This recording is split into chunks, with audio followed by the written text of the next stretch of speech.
It's dark and incredibly cold. There's no oxygen. There's no water. There's no life. But the James Webb Space Telescope doesn't seem bothered by all this. Its main goal is to find the very first galaxies that formed billions of years ago in the early universe and observe the stars making up distant planetary systems. Its mission is to... But wait, what is that? The James Webb Space Telescope has discovered something absolutely amazing. A star-planet hybrid with very strange clouds.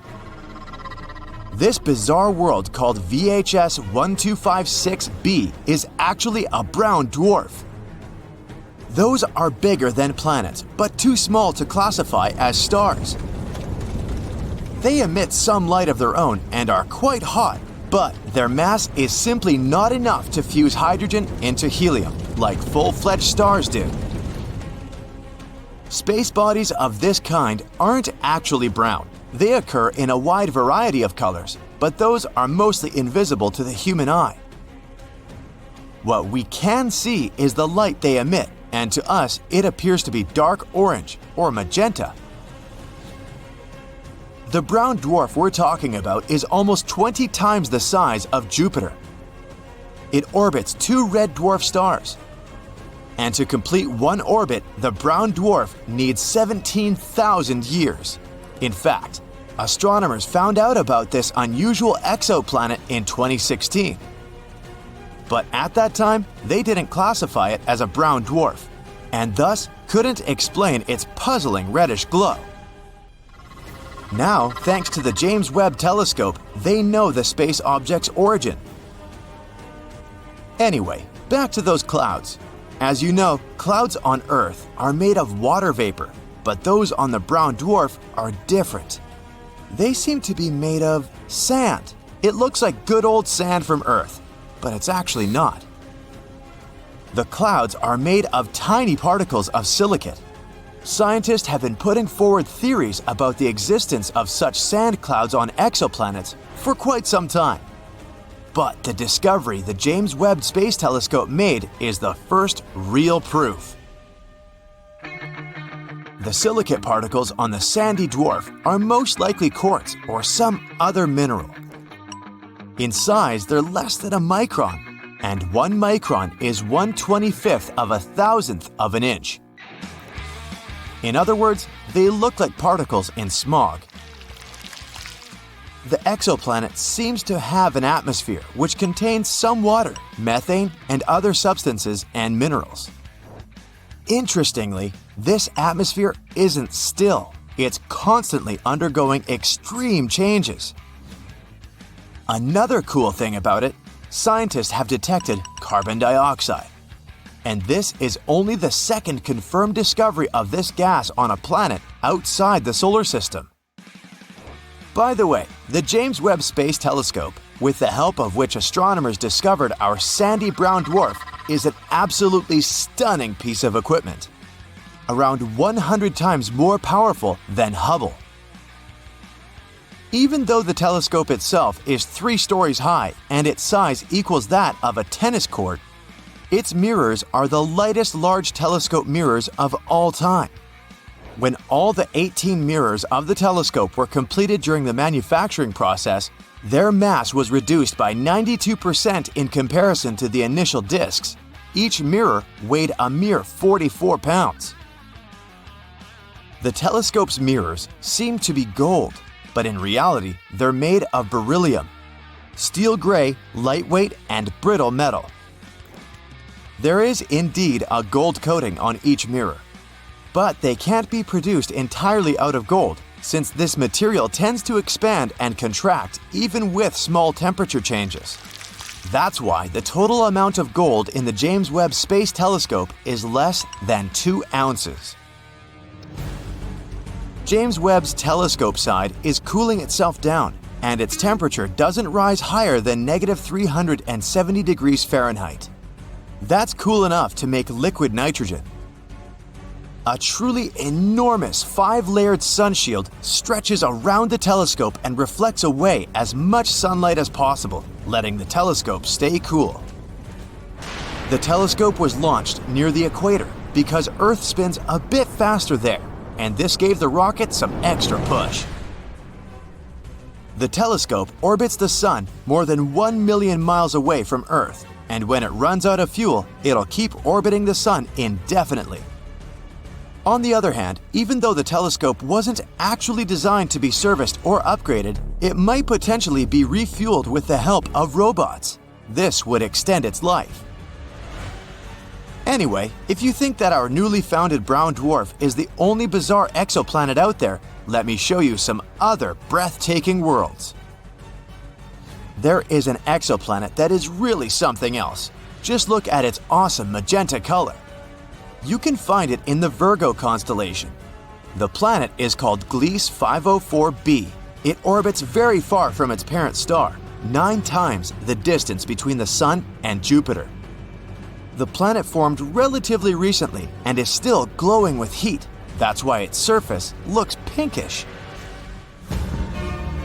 One of the oldest exoplanets we know about is about 12.7 billion years old.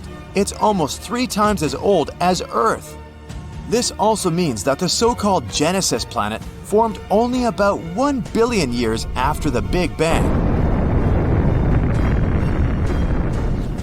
The planet is so old that its 2 parent stars have had enough time to evolve into a white star and a pulsar, making almost 100 revolutions per second. I bet sunrises on this planet must look awesome. Just 20 light-years away from the Sun, which isn't such a great distance when we talk about space, a bizarre rogue planet is roaming the Milky Way galaxy.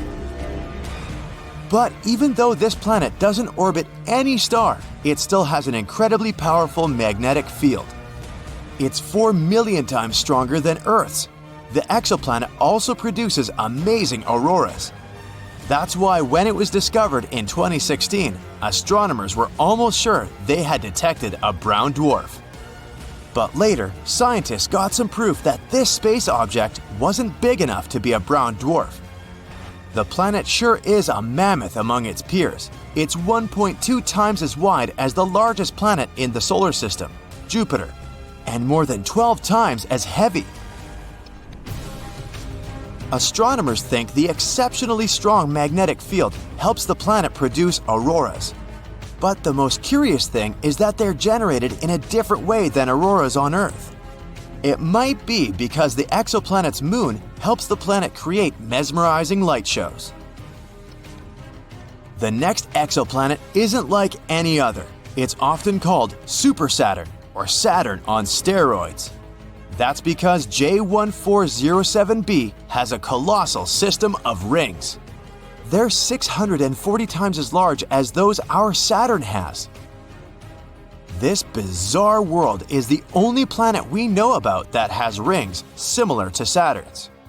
If you move this giant to our solar system and used it to replace Saturn, its rings would look many times larger than a full moon. An exoplanet called WASP-12b munches on the light coming from its star. It's one of the darkest worlds people know about. All because its day side consumes light rather than reflects it back into space. The egg-shaped planet is giant, twice the size of Jupiter, and it traps more than 94% of the light that reaches its atmosphere. It might be the main reason for the temperatures on the surface of the planet that can rise up to 4,600 degrees Fahrenheit. The night side of the planet isn't as hot as its day side, a mere 2,200 degrees Fahrenheit. The difference in temperature makes water vapor and clouds gather above the surface of the planet. And from time to time, swirls of material from the planet's superheated atmosphere spills onto its star. What of you? Discovered in 2017, KELT-9b is one of the hottest exoplanets we know of. The temperatures there can reach 7,800 degrees Fahrenheit. For comparison, the temperatures at the surface of the Sun reach 10,000 degrees Fahrenheit. The planet is probably so insanely hot because it orbits extremely close to its star, KELT-9, which is way hotter and bigger than our Sun. Experts believe that the giant star might one day evaporate the entire planet.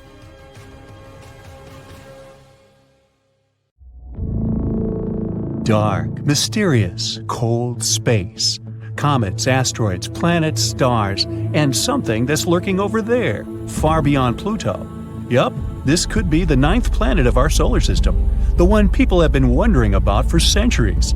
IRAS, which stands for the Infrared Astronomical Satellite, collected interesting data back in 1983.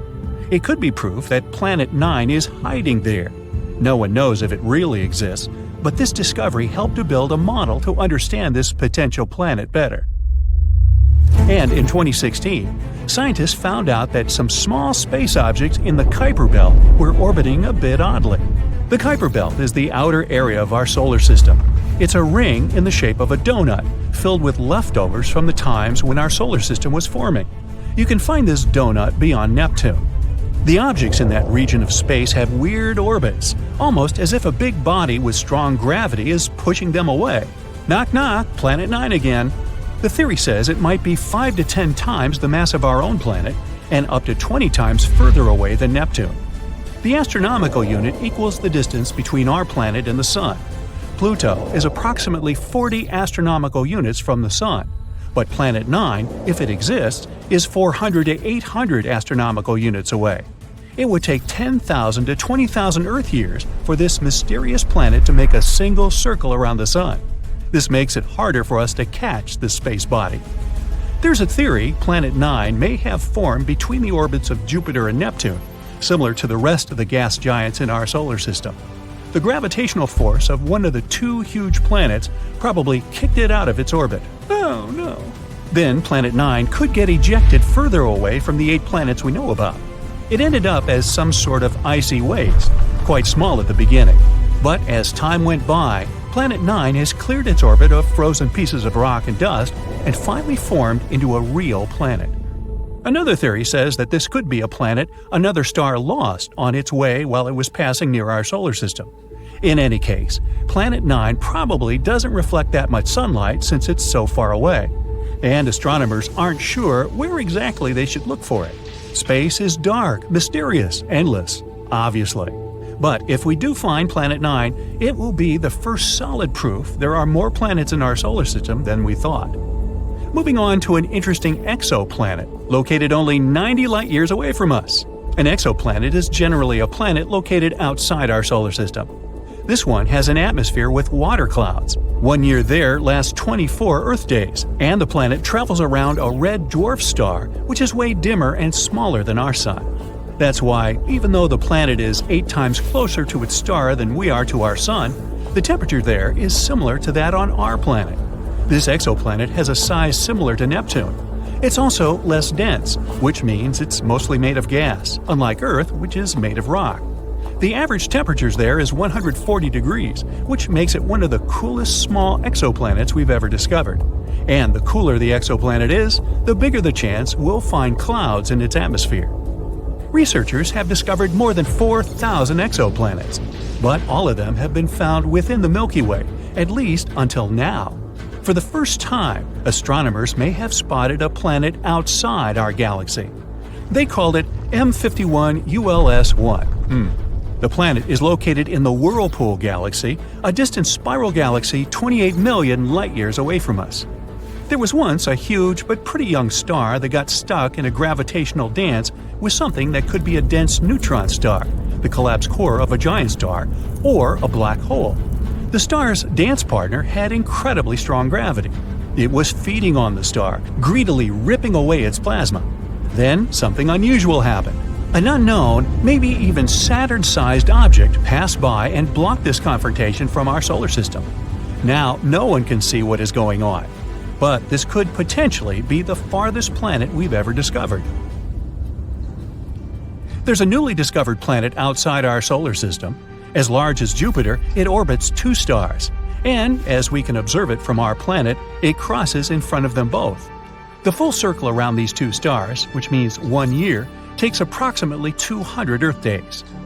On the day of the discovery of the previous planet, scientists also found it had an unusual companion. It's an extra-hot Jupiter with an ultra-tight orbit around its star. The year there lasts only 1.9 Earth days. This planet has a weirdly shaped orbit. Also, it travels in the opposite direction from the rotation of its star. If you could travel 57 light-years away from our planet, you'd see something pink lurking in the darkness. As you get closer, it becomes bigger and more fascinating. Yup, it's a magenta-colored planet. A few billion miles away from its sun, this sky is one of the youngest planets scientists have discovered. It's only 100 to 200 million years old. It's made of pink gas, similar to our Jupiter. So, if you could fly closer to its surface, this gas would envelop you like a thick fog. You're coming closer and going deeper, and the gas is becoming darker, getting a reddish shade. And look at the planet's core. It's super hot. Because of its high temperature of 460 degrees Fahrenheit, this planet is like an oven. The heat is the reason the planet glows so brightly. You'll also notice the sky is hazy pink, with clouds made of droplets of frozen water, similar to ours. There's another exoplanet half as massive as Earth, which is one of the smallest planets we've ever found outside our solar system. It has a diameter of 5,600 miles. For comparison, Earth's diameter is 7,900 miles. The planet in question is mostly made of iron, similar to Mercury. Mercury has a massive iron core and a very thin crust, which makes it an oddball in our solar system. At its early stages, it collided with some space body at least once. That collision pulled its outer layers away, which is why only the firm iron core remained. Maybe this exoplanet participated in a huge space crash too. That's what probably took away the planet's mantle and left mostly its iron core. Or maybe this is just a remnant of a gaseous planet that used to be the size of Neptune.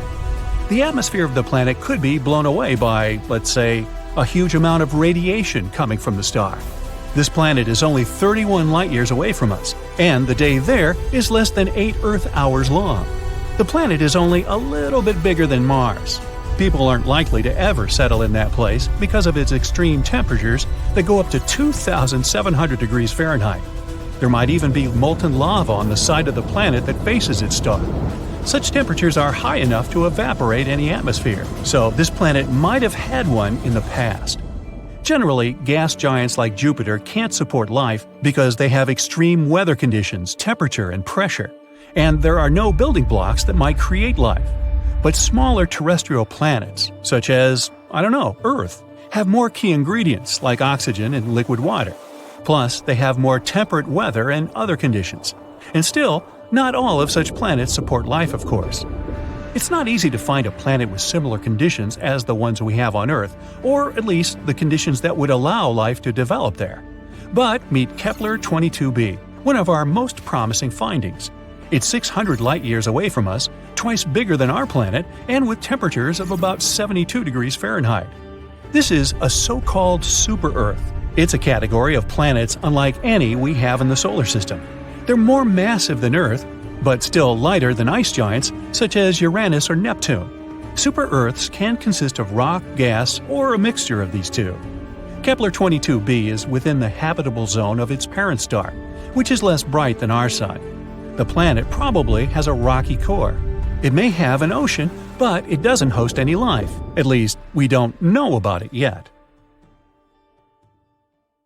Hold on to your space helmets because NASA's Curiosity rover has just stumbled upon the wildest rock formation ever.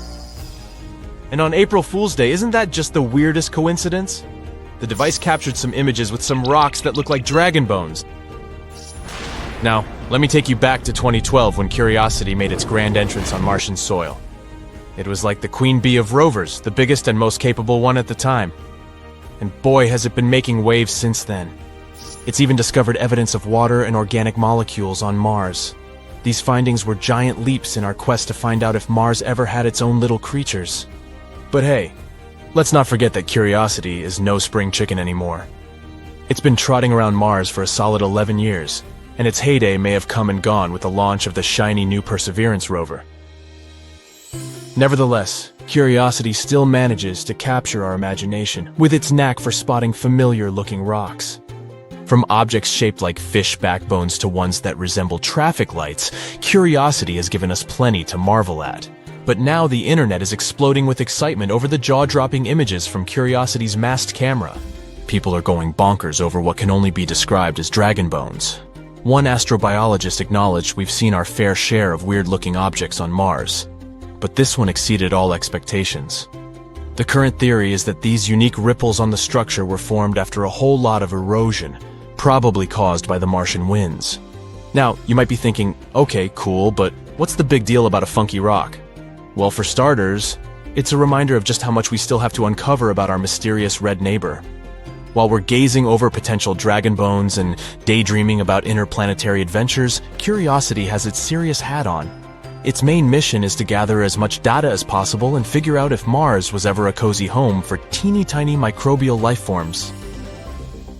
It isn't the first time our trusty Curiosity rover has stumbled upon something truly out of this world. Our robotic explorer buddy has also given us a peek at a teeny tiny rock on the red planet. It bears an uncanny resemblance to a fossilized book. Can you imagine stumbling upon a Martian library?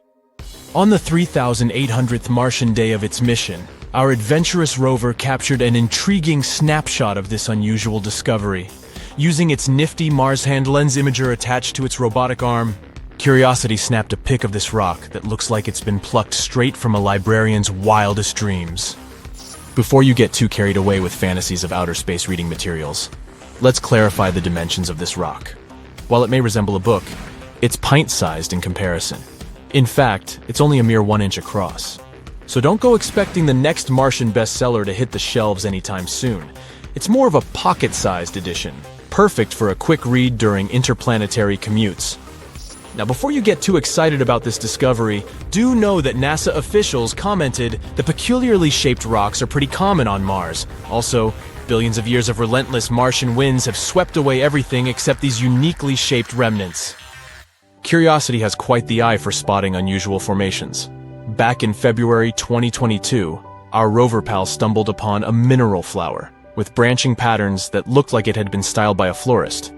It measured a petite 0.4 inch in width, and just a few weeks later, on February 16th, Curiosity managed to capture some rocky evidence of ancient lakes, featuring teeny ripples and waves frozen in time.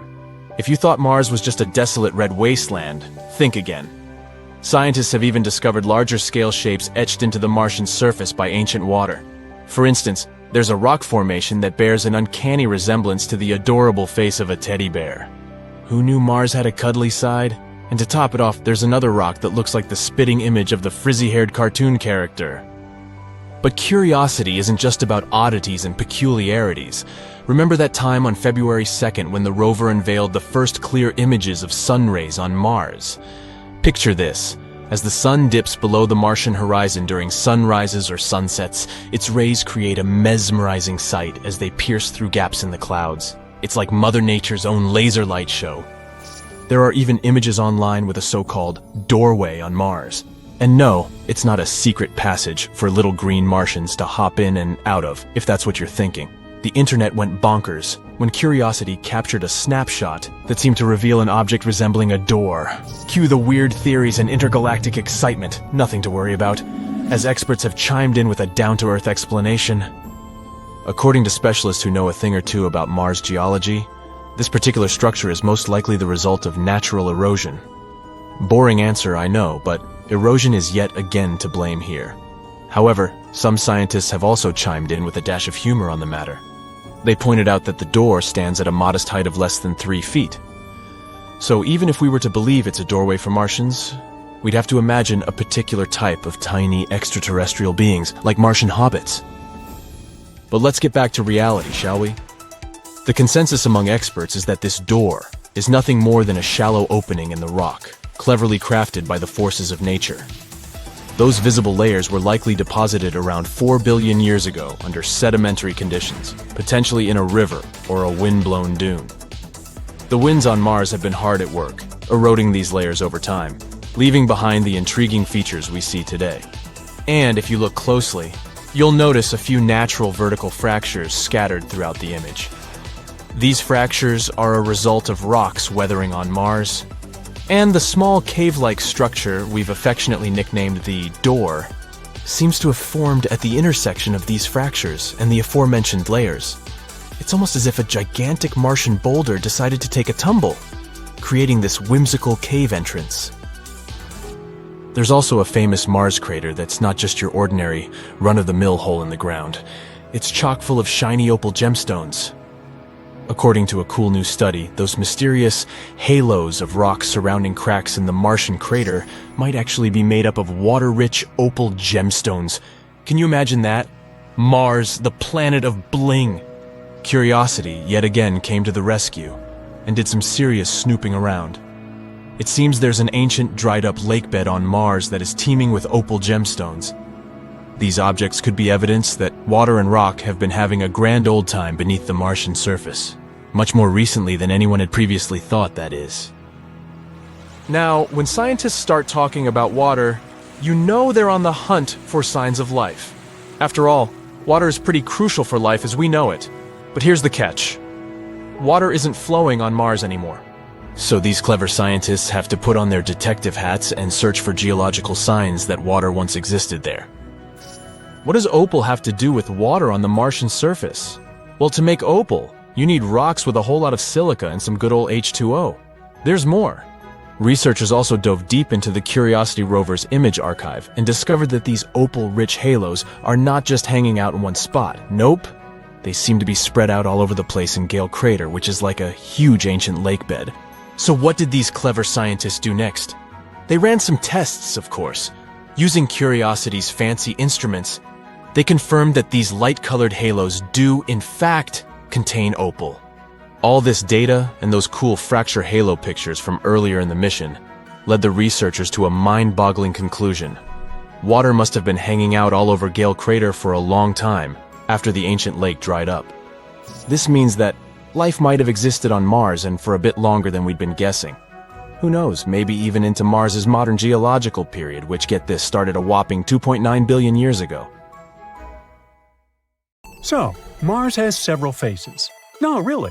Back in 1976, when the Viking 1 orbiter was checking out the red planet, it spotted something interesting, a big structure that looked like a human face. It was in the region called Cydonia. It soon became very popular.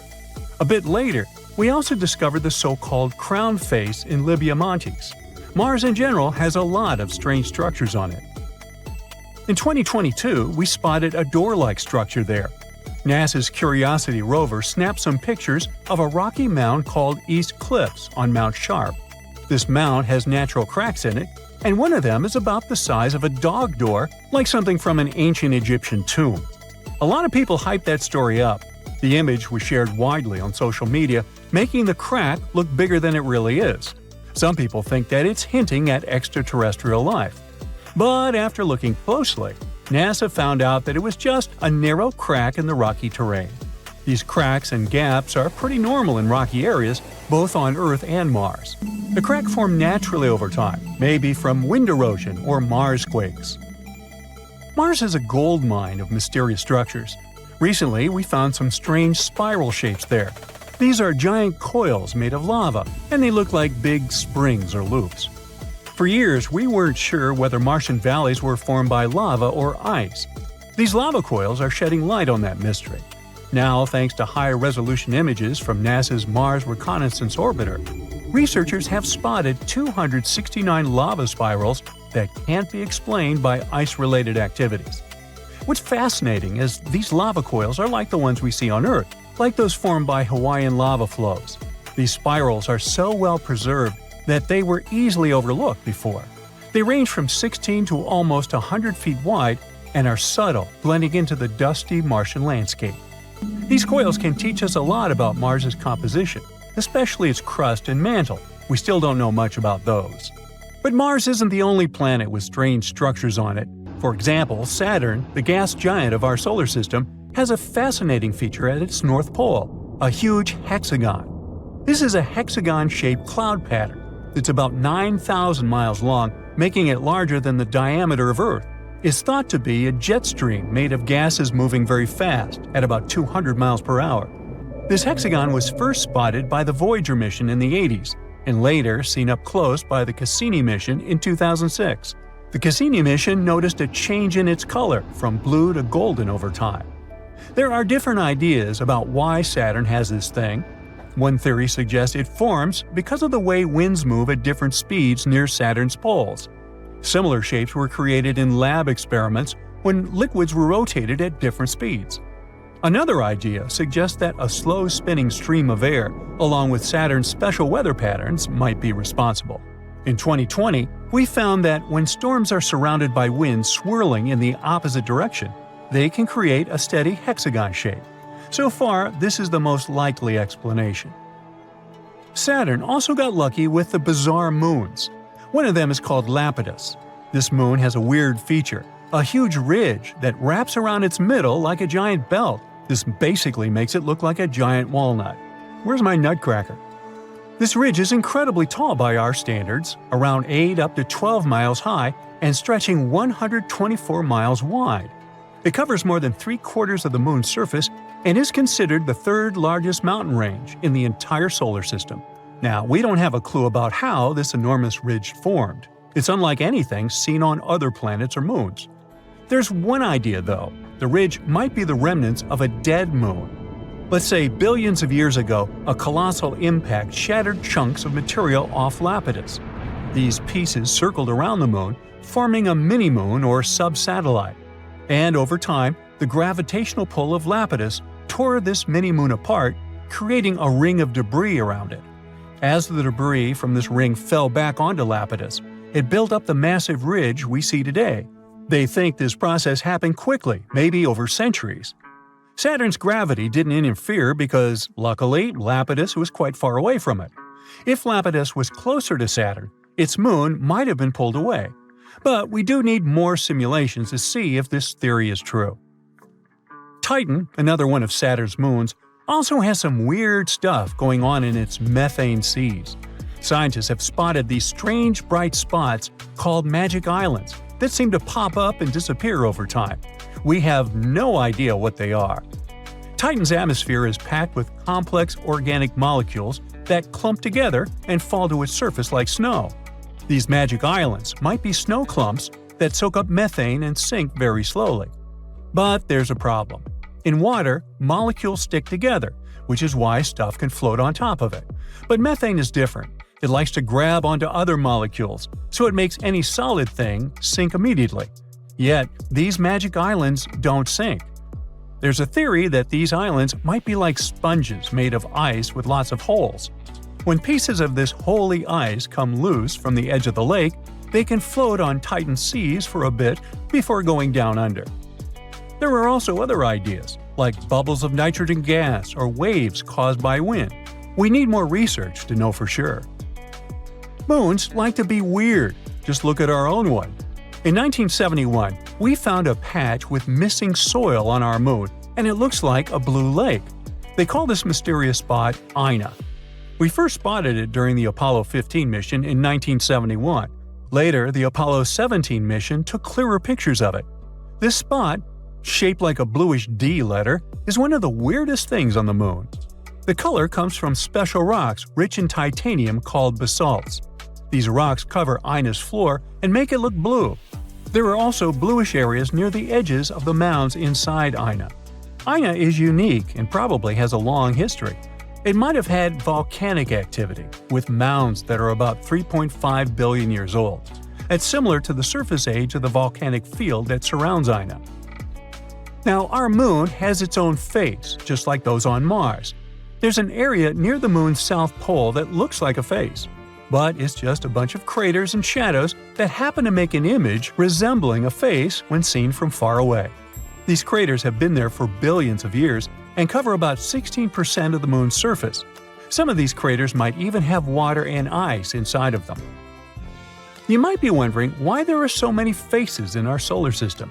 Well, that's because our brains are wired to recognize faces, even when there aren't any. It's a phenomenon called pareidolia. Our brains try to make sense of shapes, so when we see something that looks a bit like a human, our brain turns it into one because it's familiar. Like when you see a shadow figure on a chair with clothes, or even on Mercury. Some people see shapes like Mickey Mouse. So don't worry, it's not extraterrestrial life.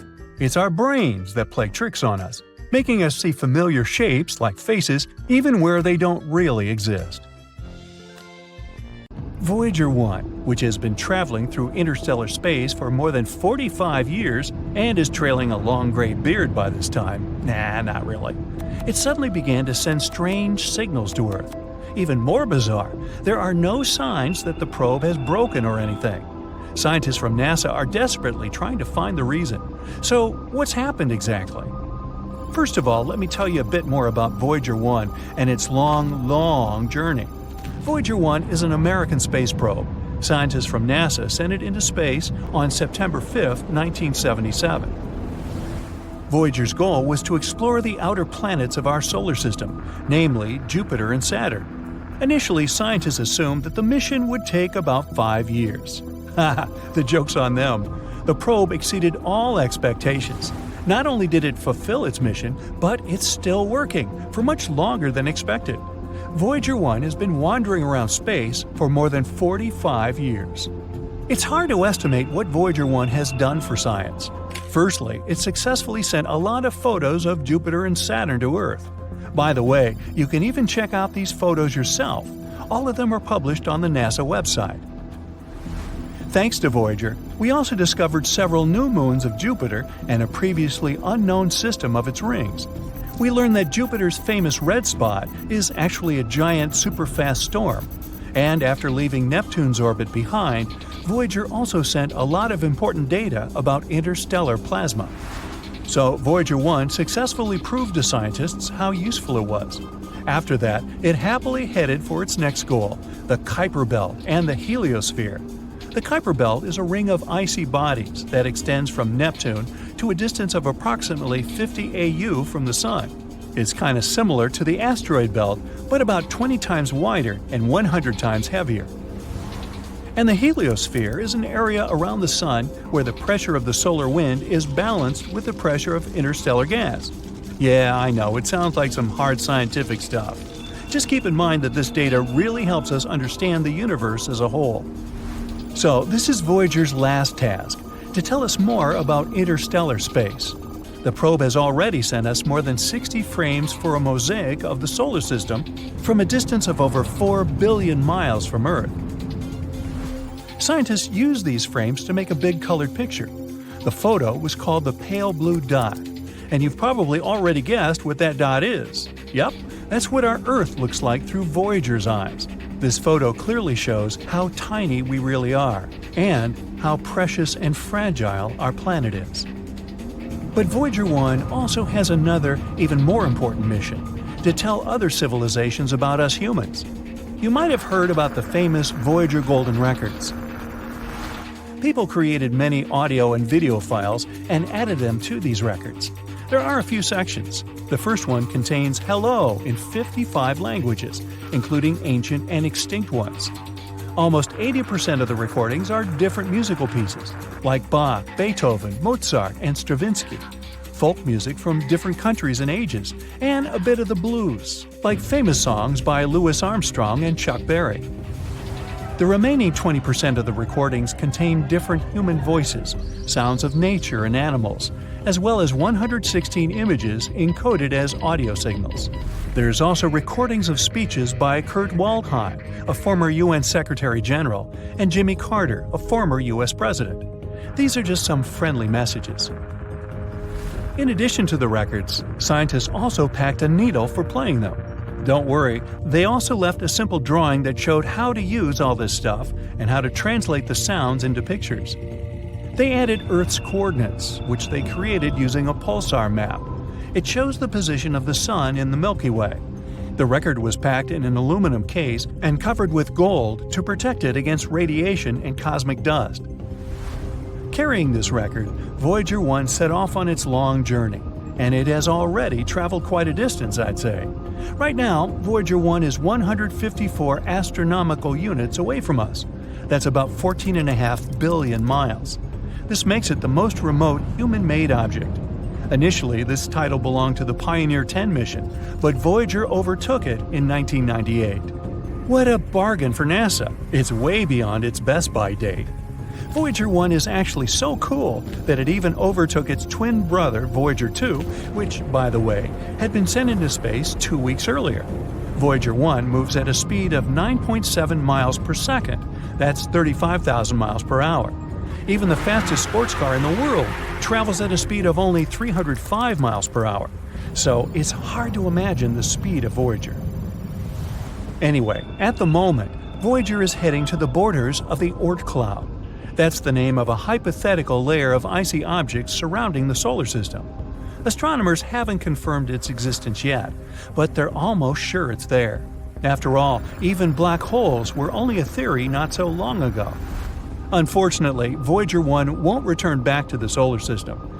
It'll keep in touch with Earth at least until 2025. But eventually, we'll lose the connection with it for good. In 300 years, it'll reach the borders of the Oort cloud. And in 30,000 years, I won't be around then, it'll finally leave the solar system. And if nothing happens to it along the way, in another 10,000 years, Voyager 1 will approach red dwarf star Gliese 445 in the Giraffe constellation. In the future, the probe will probably keep wandering around the Milky Way galaxy.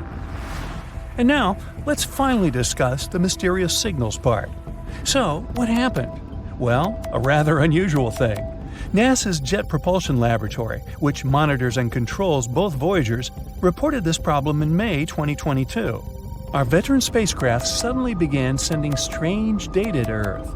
The whole situation puzzles even engineers from NASA. Now, I bet you're thinking, come on, the thing just probably broke down or something. But the truth is that Voyager 1 is totally fine. It works as usual, receives and carries out commands from Earth, and collects and sends scientific data. But the readings of the AACS, which stands for Attitude and Articulation Control Subsystem, don't show what is actually happening to Voyager anymore. This system supports the orientation of the probe in space and helps it keep in touch with Earth. So, basically, the signals mean that the probe's orientation in space is messed up. But scientists claim this is not the case. They know that the source of the antenna signal remains in the same position relative to Earth as planned. The problem hasn't triggered any of the onboard fault protection systems. The probe hasn't even entered safe mode. So, what in the world, or universe, is going on? Suzanne Dodd, the head of the project, says that the problem is not actually that unexpected. After all, Voyager 1 is already 45 years old. The expert admits that what's happening to the probe remains a mystery to them. They don't know exactly where the incorrect data is coming from, and it's unclear how this will affect the operation of Voyager. She adds, though, that it's not that surprising, considering that the probe is in interstellar space. There's a very high level of radiation there. No spacecraft has ever reached that point before. Scientists from NASA say they'll keep closely monitoring the data coming from Voyager 1 until they figure out the problem. If they find it, the management team will try to fix it. Otherwise, the team will have to adapt to the new conditions. It might not be enough just to understand the problem, though. It takes as much as 20 hours and 33 minutes to receive the signal from Voyager, and it takes the same amount of time to respond to it.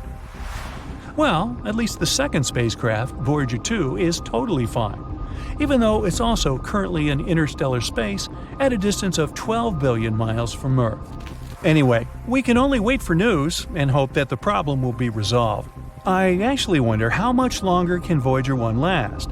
Will it be able to fly to the borders of the Oort cloud in 300 years? What do you think?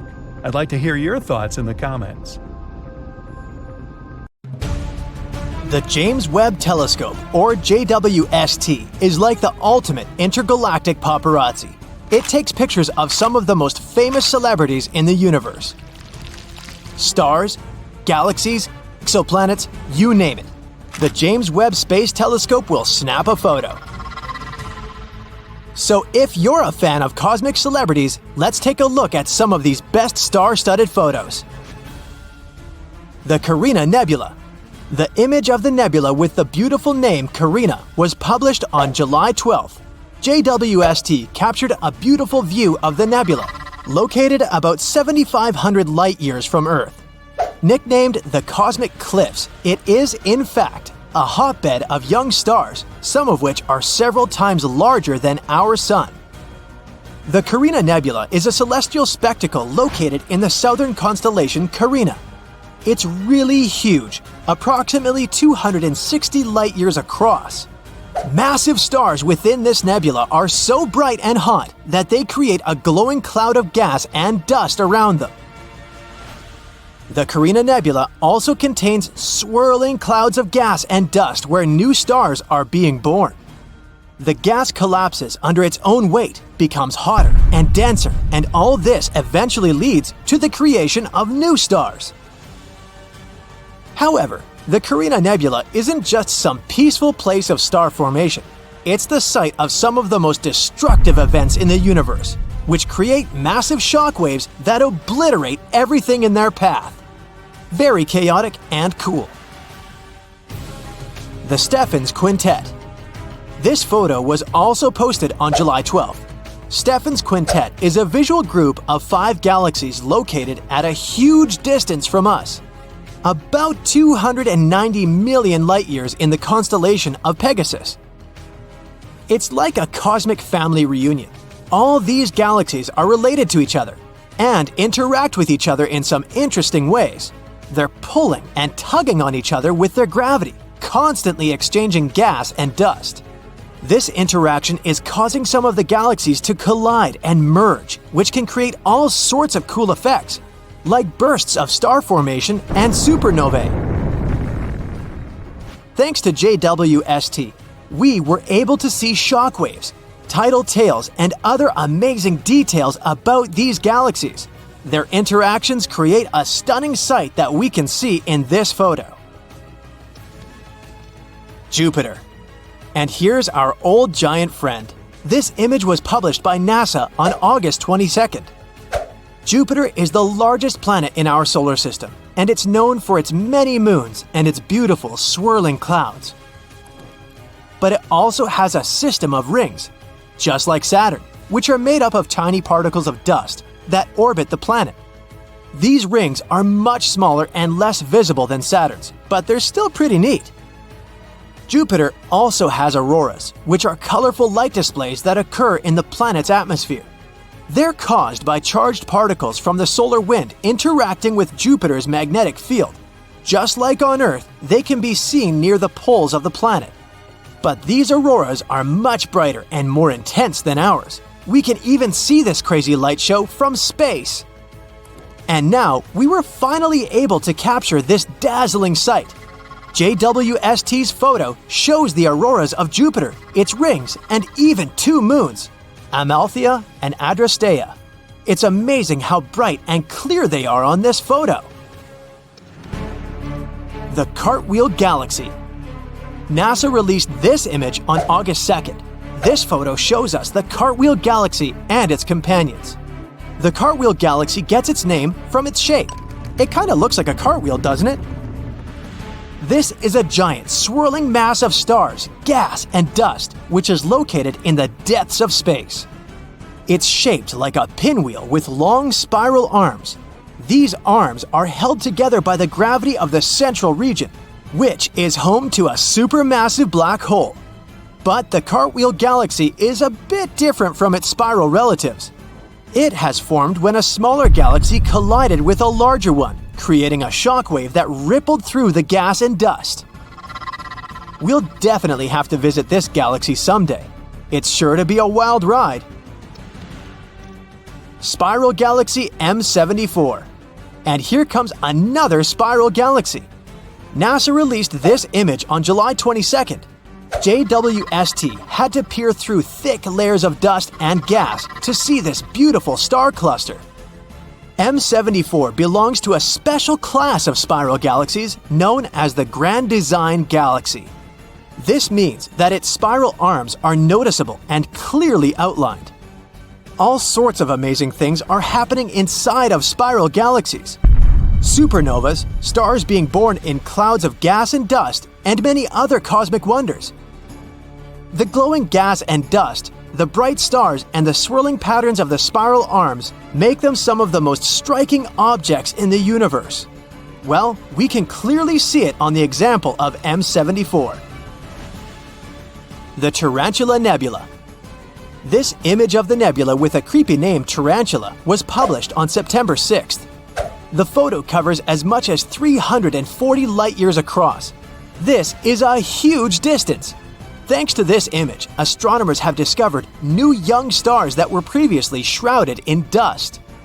The Tarantula Nebula is located 160,000 light-years away from us, in the Large Magellanic Cloud. It's the largest and brightest star-forming region in the local group, the galaxies nearest our Milky Way. It's named after its shape, which looks like a bit like the legs of a big tarantula. It's a vast region of space, about 1,000 light-years across, and it's home to some of the most massive and luminous stars in the universe. One of the reasons why the Tarantula Nebula is interesting to scientists is its composition. Its composition is close to the region of stars of the cosmic noon, the so-called state of our universe when it was only a few billion years old. At that time, star formation was at its peak. Thanks to the Webb telescope, we can study this galaxy better and find out what our universe was like at its peak. Neptune's rings. This photo was published on September 21st, 2022. In this photo, we can even see 6 small moons next to the planet, with Triton shining brightly in the upper left corner. You didn't think it was the sun, did you? And yep, Neptune has rings too. They're like the ultimate cosmic accessory. They add a touch of glamour and style to the planet. But unlike some earthly bling, these rings are made of small particles of dust, rather than diamonds and gold. There are 5 known rings around Neptune: the Gall, Leverrier, Lassell, Arago, and Adam's rings. Scientists think that these are relatively young, much younger than our solar system, and much younger than, for example, Uranus's rings. They were probably created when one of Neptune's inner moons got too close to the planet and was torn apart by gravity. We haven't seen Neptune's rings so brightly since Voyager 2 flew past it back in 1989. So this is a great opportunity to take a closer look at these rings. The Pillars of Creation. This photo was published on October 19th. The Pillars of Creation became famous thanks to the Hubble telescope, but this photo is very lush and much more detailed. These columns, located in the Eagle Nebula, are about 5 light-years tall, which is really, really long. And they look like some majestic rock formations, only much more transparent. Just like a typical Hollywood movie set, they're full of action and special effects. They're home to some of the most dramatic processes in the universe. The gas and dust are collapsing under their own gravity, forming clumps that will eventually become stars. The place is full of intense radiation, jets of high-energy particles, and supernovae. It's like a cosmic version of Survivor. And if this wasn't creepy enough, here's another photo published by NASA on October 19th. They shared it right before Halloween. Here, the pillars resemble an eerie hand reaching for something. Brrr. Anyway, all these photos give us a truly awe-inspiring sight. They remind us of the incredible complexity of the universe and the amazing things that are happening even in the darkest and most remote corners of the cosmos. Let's hope that the James Webb Telescope will continue to amaze us in the future. Whoa, a wall of fire spreads around the epicenter of the impact. It burns everything in its path. The waves raised by the explosion cover large cities, and earthquakes are so strong that giant skyscrapers fall like a house of cards. So, these are the possible consequences of the collision with the first interstellar object in history to visit our solar system. We discovered it in 2017, but we're still not sure what it is: an asteroid, a comet, or a spaceship of some outer space civilization. So far, scientists have named it Oumuamua. Sounds like a Hawaiian cow. Well, whatever it is, its speed is much faster than other asteroids, about 54 miles per second. At that speed, you could cross the US from coast to coast in less than 3 minutes. So this asteroid could travel from Earth to the Sun in about 2 months. By comparison, our rockets can travel up to 17,000 miles per hour. The same trip across the United States would take them about 9 minutes. So many scientists speculate that this is an artificial object created by a very advanced civilization. Okay. The shape of the object supports this theory. It's long and narrow and resembles a spaceship. It's about half a mile long, way bigger than the Eiffel Tower. Scientists decided to see if Oumuamua was really someone's spaceship and pointed some radio telescopes at it. If the civilization on that ship had used communication or scanned us with their tech, we would have known about it. But there was complete silence. Kind of like that. Not a single radio wave. But that doesn't disprove the theory of outer space civilization. To find out for sure, we decided to determine the weight of the object. To do that, we use light. More precisely, its reflection. You see, different materials reflect light differently. We take an unknown black stone, for example. It absorbs almost all the light, reflecting almost nothing. Check out the catalog, it's charcoal. Knowing the size and material of the object, we can determine its weight. So, we need to see how much light this object reflects. And when scientists pointed their telescopes at Oumuamua, they learned that it reflects colors that match with iron and also with some solid rocks. And Oumuamua was flashing all the time, a bright flash. Then it would slowly fade, and then it would start to shine again. This means it was spinning. And it wasn't going around its axis like an arrow. It rotated chaotically, moving its edges up and down. Any artificial object or spacecraft would have been torn apart by such overloads. But Oumuamua is still intact. That means it's made of super hard materials that keep it from falling apart. And it's not hollow like a spaceship. It's one solid body. Hey, like me. The astounding speed of this object makes it pretty mysterious. Some comets can have the same or even higher speed, but they also have a kind of rocket effect. So when a spaceship starts from the launch pad, you see fire bursting out of its engines. Every second, the rocket mixes fuel with oxygen, ignites them, and ejects them at a tremendous speed.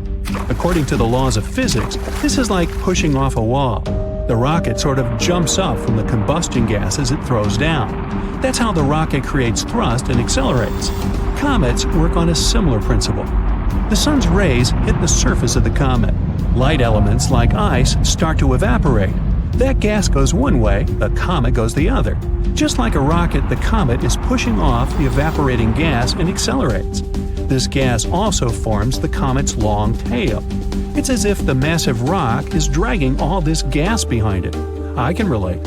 Or it's like a car pulls air with it when it goes at high speed. But Oumuamua is not a comet, and it doesn't have that tail, and it doesn't have the same rocket effect as a comet. So it couldn't have accelerated to that speed. But some scientists believe that Oumuamua used to have a tail. Although we discovered it in 2017, it entered our solar system in 1995, and it was hit by the sun's rays even back then. When we discovered this asteroid, it had already lost about 95% of its mass. It simply evaporated. Other scientists believe that Oumuamua got this velocity during its birth, somewhere far away in another star system or nebula. Perhaps it was a dramatic collision of some exoplanet with another cosmic object. The colossal explosive energy of the collision threw the elongated shard into outer space. Or it could have been a supernova explosion. When a star reaches the end of its lifespan, it becomes a red giant. It's an inflated version of the star, hundreds of times bigger. Then it shrinks and explodes with tremendous force. The blast waves can travel many light years away from the epicenter, and it's one of the brightest events in the universe. So the supernova might have torn some exoplanet to pieces. One of them, Oumuamua, gained a lot of energy and speed and began its long journey toward Earth. This might explain why Oumuamua keeps spinning so wildly. But recently, scientists published a theory that Oumuamua may be a giant block of ice. The kind of ice we're used to is water, H2O, but Oumuamua could be nitrogen ice, N2. It may have remained intact in interstellar space for 500 million years. And when it arrived in our solar system, nitrogen ice could have reflected 2/3 of the sun's rays, so it didn't heat up as much. That explains why Oumuamua doesn't have a tail. You can find the same nitrogen ice on Pluto, as well as on Triton, one of Neptune's moons. So Oumuamua comes from a similar icy exoplanet. But we can find out for sure only by sending a space probe to it. Scientists came up with a plan for that called Project Lyra. The problem is that Oumuamua is leaving our solar system at tremendous speeds, much faster than our rockets can fly. And we need to catch up with this space rock as quickly as possible before it gets too far away. To do this, we can use a gravity maneuver. First, the space probe makes a flyby of Jupiter. It passes close to it to take advantage of its gravity to accelerate. After that, the probe will head towards the Sun, and it'll fly around it as close as possible to fire like a catapult towards the space rock. The second option for reaching the asteroid is to use microprobes. We have to launch about 1,000 of them into orbit. They should be no heavier than a match. Each of them will have a light sail the size of a boxing ring. Then we'll focus a powerful laser beam from the ground onto this sail. It will allow us to accelerate the probe to about 20% of the speed of light. It shouldn't go too fast not to fly past the asteroid. It should be able to enter its orbit or land on it. But if we're too slow, Oumuamua will leave our solar system before we can catch up with it. It'll be a great experience because in the future, we'll be able to use such asteroids as a space taxi. All we have to do is enter the orbit of such an interstellar asteroid or even land on it. Then we would keep moving through space at incredible speeds without using any fuel at all. This would be a great option for traveling long distances or to deliver supplies to other star systems. So why should we be afraid of such objects? Well, a collision with an asteroid the size of Oumuamua could wipe out an entire state. If it were to hit somewhere in the ocean, it could cause waves taller than our skyscrapers. Scientists are anxious to find ways to protect us against such objects. One of them is ramming. If we spot a potentially hazardous object, we could send a spaceship towards it, pedal to the metal. The spacecraft will have to ram the asteroid at an angle that will move its trajectory just a little bit. Moving it too much on a cosmic scale would only dramatically change the asteroid's final destination, and we only need to get the asteroid past our planet. We can also create a controlled explosion on the asteroid. It's based on the same principle. The force of the explosion would have to shift the trajectory of the asteroid slightly, or smash a giant rock into smaller pieces. Asteroids up to 80 feet wide would burn up completely in our atmosphere due to friction against the air. Rocks between 80 feet and half a mile in size may not burn up completely and cause local damage. Anything larger is considered very hazardous. You think? The traditional method of science fiction is to put rocket engines on the asteroid. Then we can not only change the trajectory of the space rock, but also control it. And we can use it against other asteroids. It would be something like space billiards. It's been decades since the last manned moon landing, Apollo 17, which happened in December 1972. Isn't it time we thought about going back to our dusty satellite, and maybe even staying there? NASA has made a promise on this subject. They're preparing to send astronauts on the moon again, perhaps by 2025. This will all happen through a program called Artemis. It's also going to include the first woman ever to experience the lunar surface. Now you might ask, why haven't we done this already? One former NASA administrator said something interesting on the subject. It's not because of scientific or technological issues. Problem was that the potential projects took too long and were just too costly. You see, space travel, especially when it involves humans, isn't easy on the pockets. It's true that, in recent years, NASA had budgets of billions of dollars. Sure sounds like enough money, right? Well, not when you check out their to-do list. That's because they have to consider everything. From telescopes and giant rocket projects to missions also targeting the Sun, Jupiter, Mars, and beyond. When you look at it this way, NASA needs to be very good at budgeting to achieve all those goals. It's not just because of finances, though. The moon itself is quite problematic. It poses real dangers that cannot be taken lightly. For starters, its surface is filled with craters and boulders that aren't easy to land on. Then, there is the moon dust, or regolith, if you'd like to call it by its scientific name. It was created over many years by meteorite impacts. It's extremely harsh and sticks to everything. It can potentially damage spacesuits, vehicles, and systems quite quickly. Also, dealing with the lunar habitat isn't a walk in the park either. The moon has no protective atmosphere. What this means is that for 14 days at a time, the lunar surface is faced with harsh rays from the sun.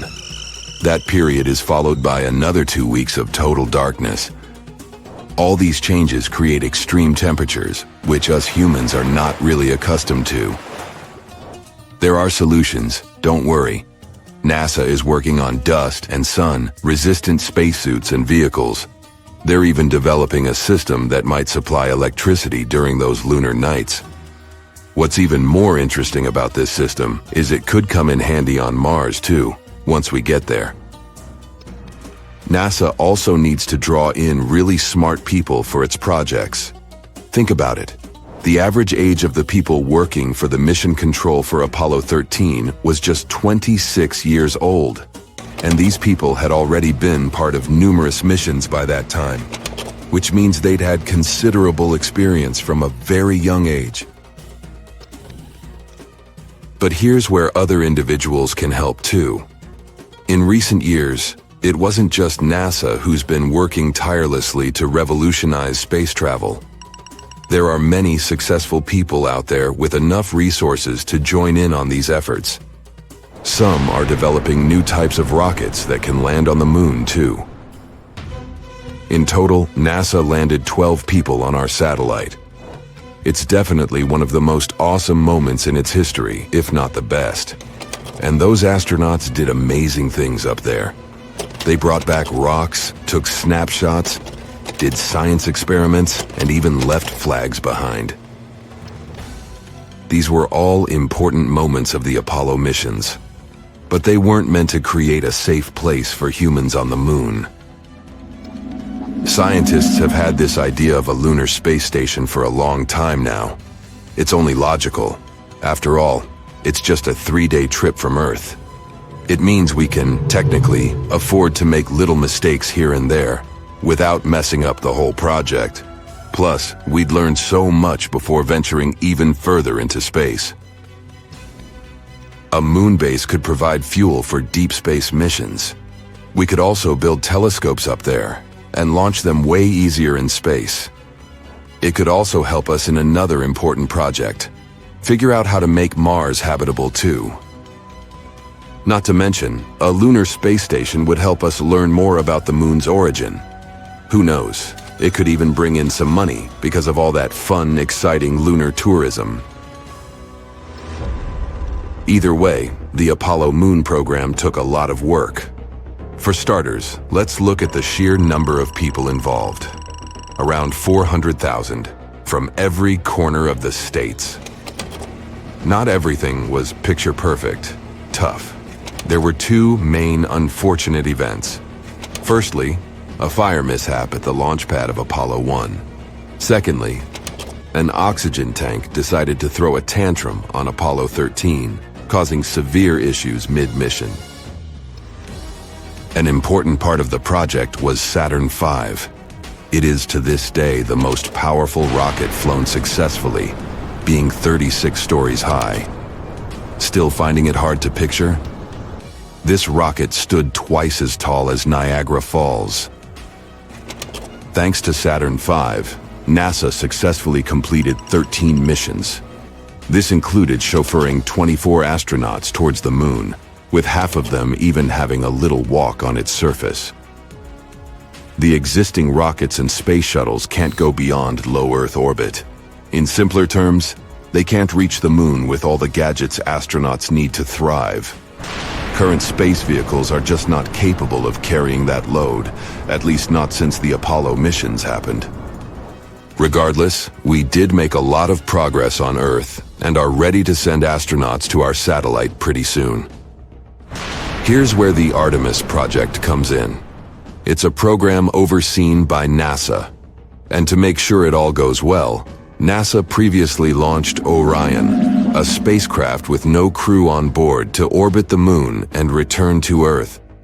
Think of it as an automated test drive. Before we actually send people out there again, we need to make sure all the devices work properly. One day, Orion will be the vehicle that will take astronauts to the moon again. It features a launch abort system to keep astronauts safe in case something bad happens during launch. It also has a service module, which is the powerhouse that fuels and propels Orion and keeps astronauts alive with water, oxygen, power, and temperature control. All these future projects make one wonder, what will life on the moon be like anyway? We can only use our imagination for now. Some say we'll be living in homes straight out of a fairy tale, something like a cozy hobbit hole. Living underground on the moon might be a must. That's due to the scorching temperatures and the lack of oxygen. If you add meteorite threats and the non-stop radiation, it's no wonder we can't just walk on its surface. What about transportation? Big and small companies alike are trying to create the ideal moon ride. If current estimations are current, one type of moon taxi will take off as soon as 2024. Unlike our current rockets, these space taxis won't have to deal with the harsh conditions of re-entering Earth's atmosphere. It will be easier for them to make multiple round trips. To support our lunar living, we'll need to have a special area for space taxis to safely take off and land. Think of it as a landing pad on a firm, flat stretch of moon surface, protected by walls to shield against moon dust. Moving around on the moon's surface will be made easier too. The next generation vehicles we're talking about will have their own controlled environment, which means you won't need a spacesuit while inside. Should feel like stepping out of your space ride for a bit. Then of course, you'll need to put on your spacesuit. All right. So we've got our homes and our rides sorted. But what about fuel? That's where the moon throws us a lifeline. The moon's lighter gravity means we don't need as much power to escape its pull. Plus, the moon has ice, and that's super handy. We might be able to convert this ice into rocket fuel. We'll need dedicated space gadgets to help gather this ice. One such tool is called Trident. It's like a drill, perfect for digging into the icy moon surface. Additional robotic helpers would then turn this ice into fuel and deliver it to a space gas station. If this works, rockets on their way to Mars could stop by for a quick fuel top-up before continuing their journey. You're standing next to a huge floor-to-ceiling window of the spaceship/wandering city you've been calling your home for a dozen years, along with a few hundred other people.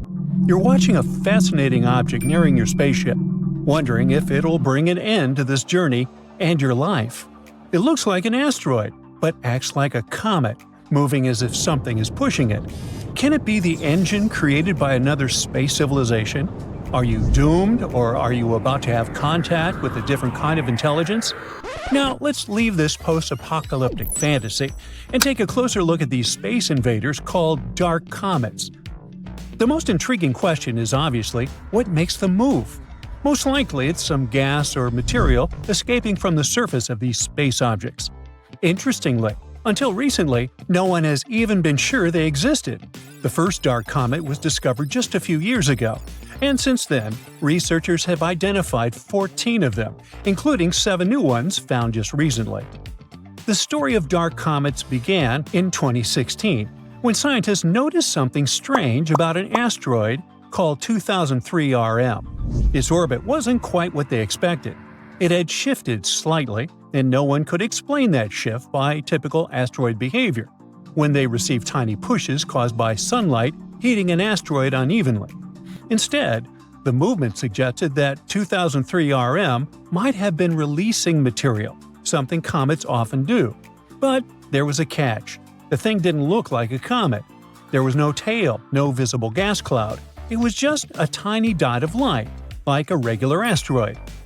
At first, scientists thought 2003 RM was just a one-off mystery, but in 2017, a telescope spotted another strange object, this one from outside our solar system. It was Oumuamua. It too looked like an asteroid, but had a path that changed as if gas were escaping from it.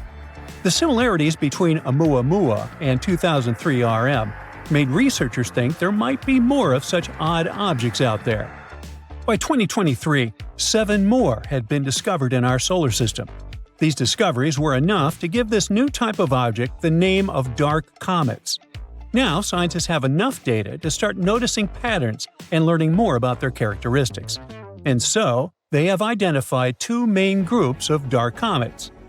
The first group, called outer dark comets, is larger, with sizes ranging from hundreds of feet to even more. They follow long elliptical orbits, similar to traditional comets that come from regions near Jupiter. The second group, inner dark comets, is smaller, usually tens of feet across. These comets move in almost circular orbits and stay closer to the Sun, near planets like Earth, Venus, and Mars. The main question these days is, where do dark comets come from? Can they be the remnants of larger bodies that broke apart? These space bodies could help us understand the history of the solar system. What if they had delivered the ingredients for life to early Earth? Once we study dark comets better, we might figure out if they contain materials like ice or organic compounds. And indeed, some researchers are sure that dark comets may contain or once have contained ice and played a big role in bringing water to Earth. According to a couple of studies, some asteroids in the asteroid belt, a region between Mars and Jupiter filled with rocky debris, might have ice beneath their surfaces, and this ice from the asteroid belt could have traveled into near-Earth space. In other words, it could be a pathway for water to reach our planet. So far, no one is saying that dark comets definitely brought water to Earth, but they might be another mechanism for moving ice from one part of the solar system to another. The study also hints at a connection between dark comets and a group known as Jupiter family comets.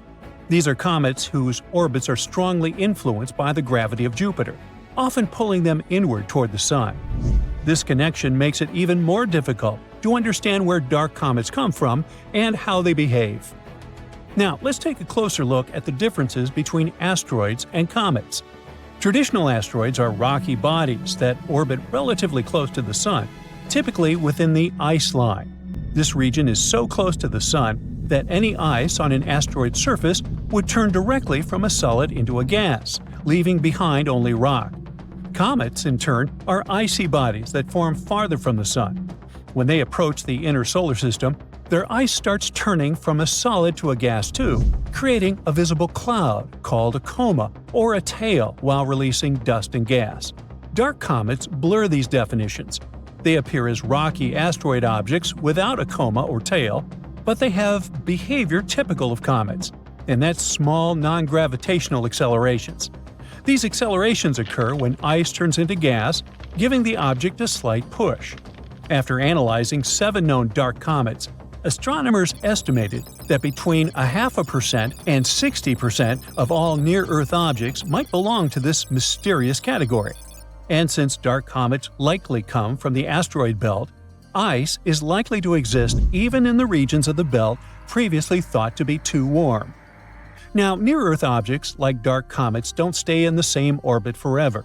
The near-Earth environment is unstable, and objects typically remain there for about 10 million years. Since the solar system is over 4.5 billion years old, this means that new near-Earth objects must constantly replace those that are lost. Now, astronomers have used computer models to simulate the movement of objects under the influence of non-gravitational accelerations.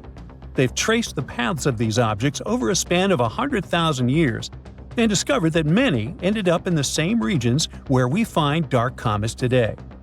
Now, do you remember that space rock 2003 RM, which was the first to be called a dark comet? Well, it provided a particularly interesting clue. Its elliptical orbit brings it close to Earth, then out near Jupiter, before returning to Earth again.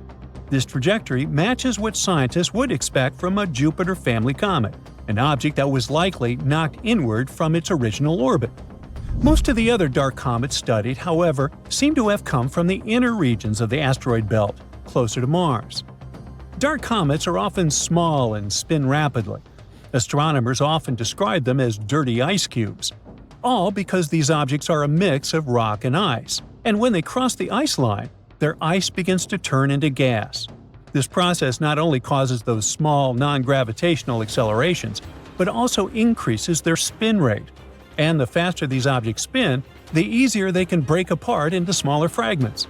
The pieces that break off also have ice, and as they spin faster and faster, they break into even smaller pieces. This process continues until you're left with very small, fast-spinning objects. This cycle of fragmentation helps explain why dark comets are often so tiny. But it could also mean there are more of them than we currently know about. The dark comet research provides new insights into the distribution of ice in the solar system and its potential pathways into the near-Earth environment. It also raises intriguing questions. For example, how much ice remains hidden in the asteroid belt? Or could dark comets have played a role in delivering water or organic materials to Earth? One of the most important points is that dark comets may represent a significant part of near-Earth objects. If it turns out to be true, it could mean that our understanding of the population of near-Earth objects and their potential risks for our planet is far from complete. The processes shaping dark comets, from sublimation to fragmentation, could be a major factor in the evolution of icy bodies throughout the solar system. Luckily, these days, scientists have an opportunity to combine advanced modeling with observations, which can eventually shed light on that very elusive class of objects that could have clues to the history of water and life on Earth. Jupiter has 79 known moons, and the 4 biggest of them that are particularly interesting are Galilean moons. They were named after Galileo Galilei. He discovered them in the 17th century. They have something in common, but at the same time are all very different. Europa is the smallest of the Galilean moons with a diameter of 1,860 miles. It orbits Jupiter every 3.5 days. The first images we got from there were taken in the 1970s. Its surface mostly consists of water ice. Europa has long fractures, often around a mile wide, that can extend for thousands of miles across its surface. They were probably formed as the crust pulled apart from tidal forces on the mysterious ocean beneath the surface. In 2012, scientists discovered water vapor plumes erupting close to its south pole, rising up to 125 miles. These plumes can help us find what's inside Europa without having to land there. Scientists think there could be a magnificent ocean hidden 10 to 15 miles beneath the solid surface. That ocean could be 40 to 100 miles deep. Even though it's just 1/4 of Earth's diameter, it contains twice as much water as all of our oceans together. This ocean is a potential environment for some forms of life. Scientists believe the entire ice crust is floating on that ocean. It probably makes a full rotation around Europa once every 12,000 years. In the image the Galileo spacecraft took, you can see small dark brown spots. They're 6 miles across and formed as the hot, less dense material was getting to the surface. It either pushed the crust or broke through it altogether. The surface of Europa consists of so-called chaos terrains. They're rough areas surrounded by a smoother surface. Its equator could be covered in ice spikes called penitentes that can go up to 50 feet high. We have them on Earth too, especially in dry areas at high altitudes. But none of them are as big as those on Europa. Our moon has over 5,000 big craters with a diameter of more than 15 miles. Europa's surface lacks impact craters and doesn't look like it's more than 50 million years old. This means the surface of Europa is changing and reforming all the time. This moon is icy and is one of the smoothest of any solid space objects in our solar system. Because of it, it's 5 times brighter than our moon. Europa is under a constant blast of radiation coming from Jupiter.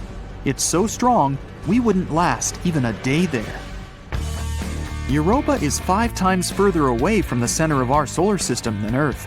That means it barely gets any heat coming from the sun, so it can remain frozen since the average temperature is negative 250 degrees Fahrenheit at the equator and around negative 360 degrees Fahrenheit at the poles.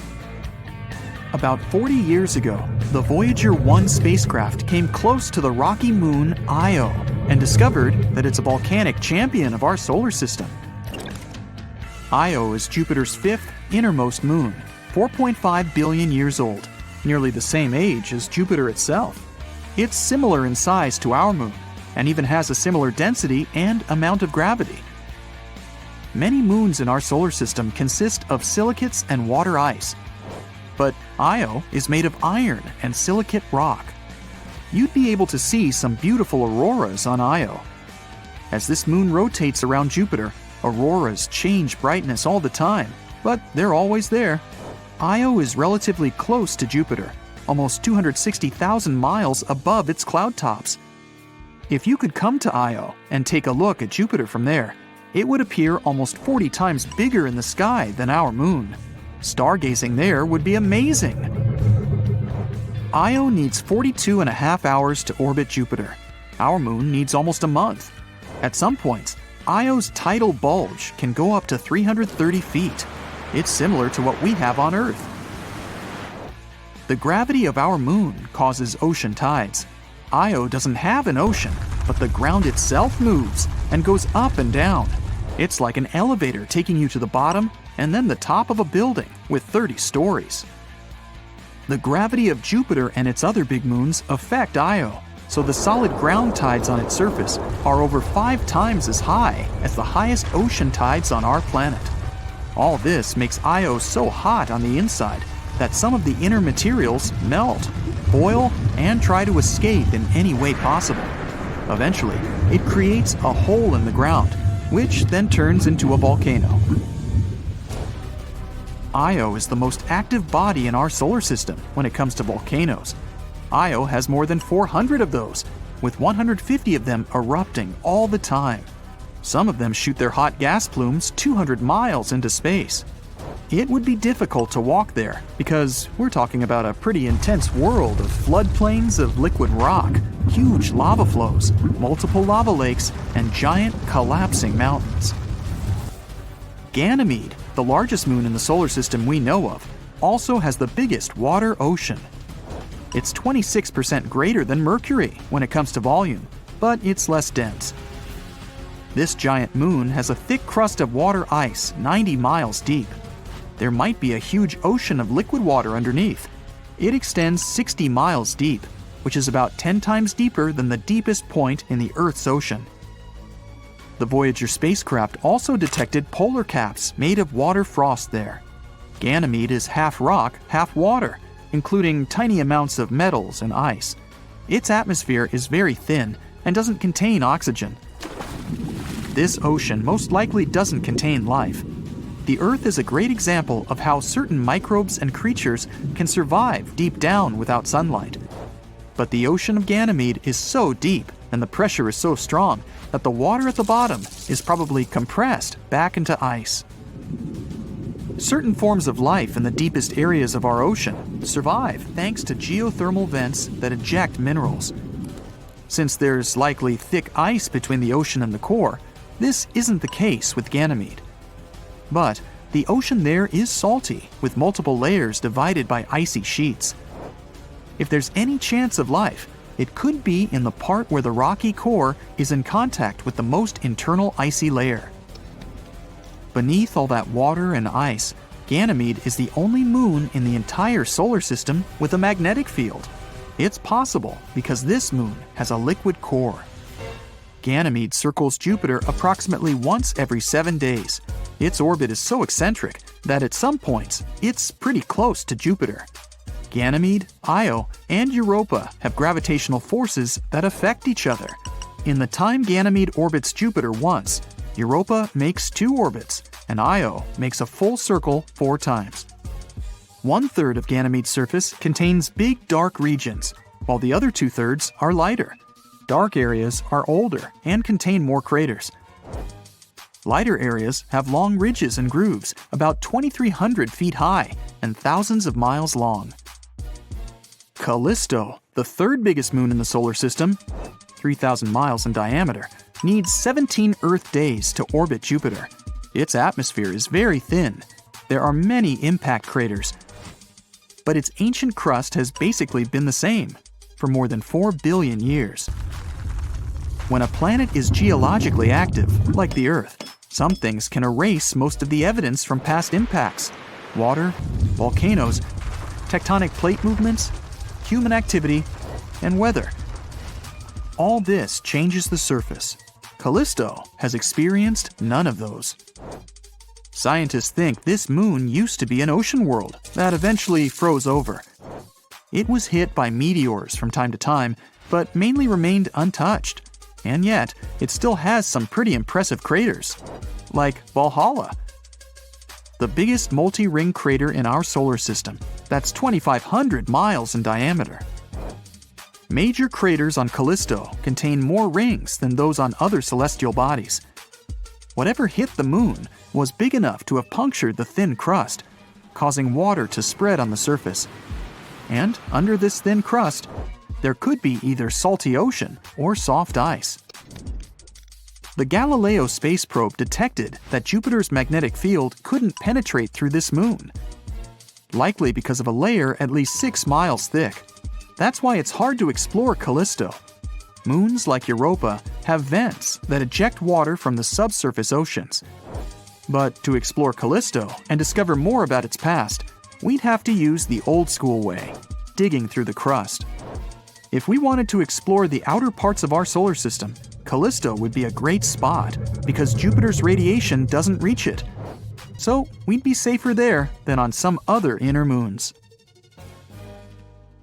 Consider now Enceladus, Saturn's icy moon, one of the most promising places to look for life outside Earth. Scientists have just detected the last one of the 6 necessary ingredients for its formation, phosphorus.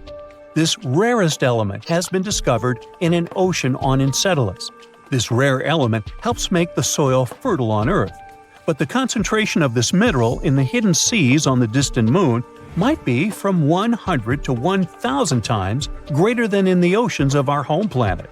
It might be because Enceladus, ocean is rich in carbonates, just like soda water, and this soda water is likely to dissolve the phosphates in the moon's rocks. The new discovery also suggests that on other icy moons of Saturn, like Titan, the waters may be loaded with phosphorus too. Why are scientists so excited about this mineral? Well, phosphates, which are compounds that contain phosphorus, are crucial components of life on Earth.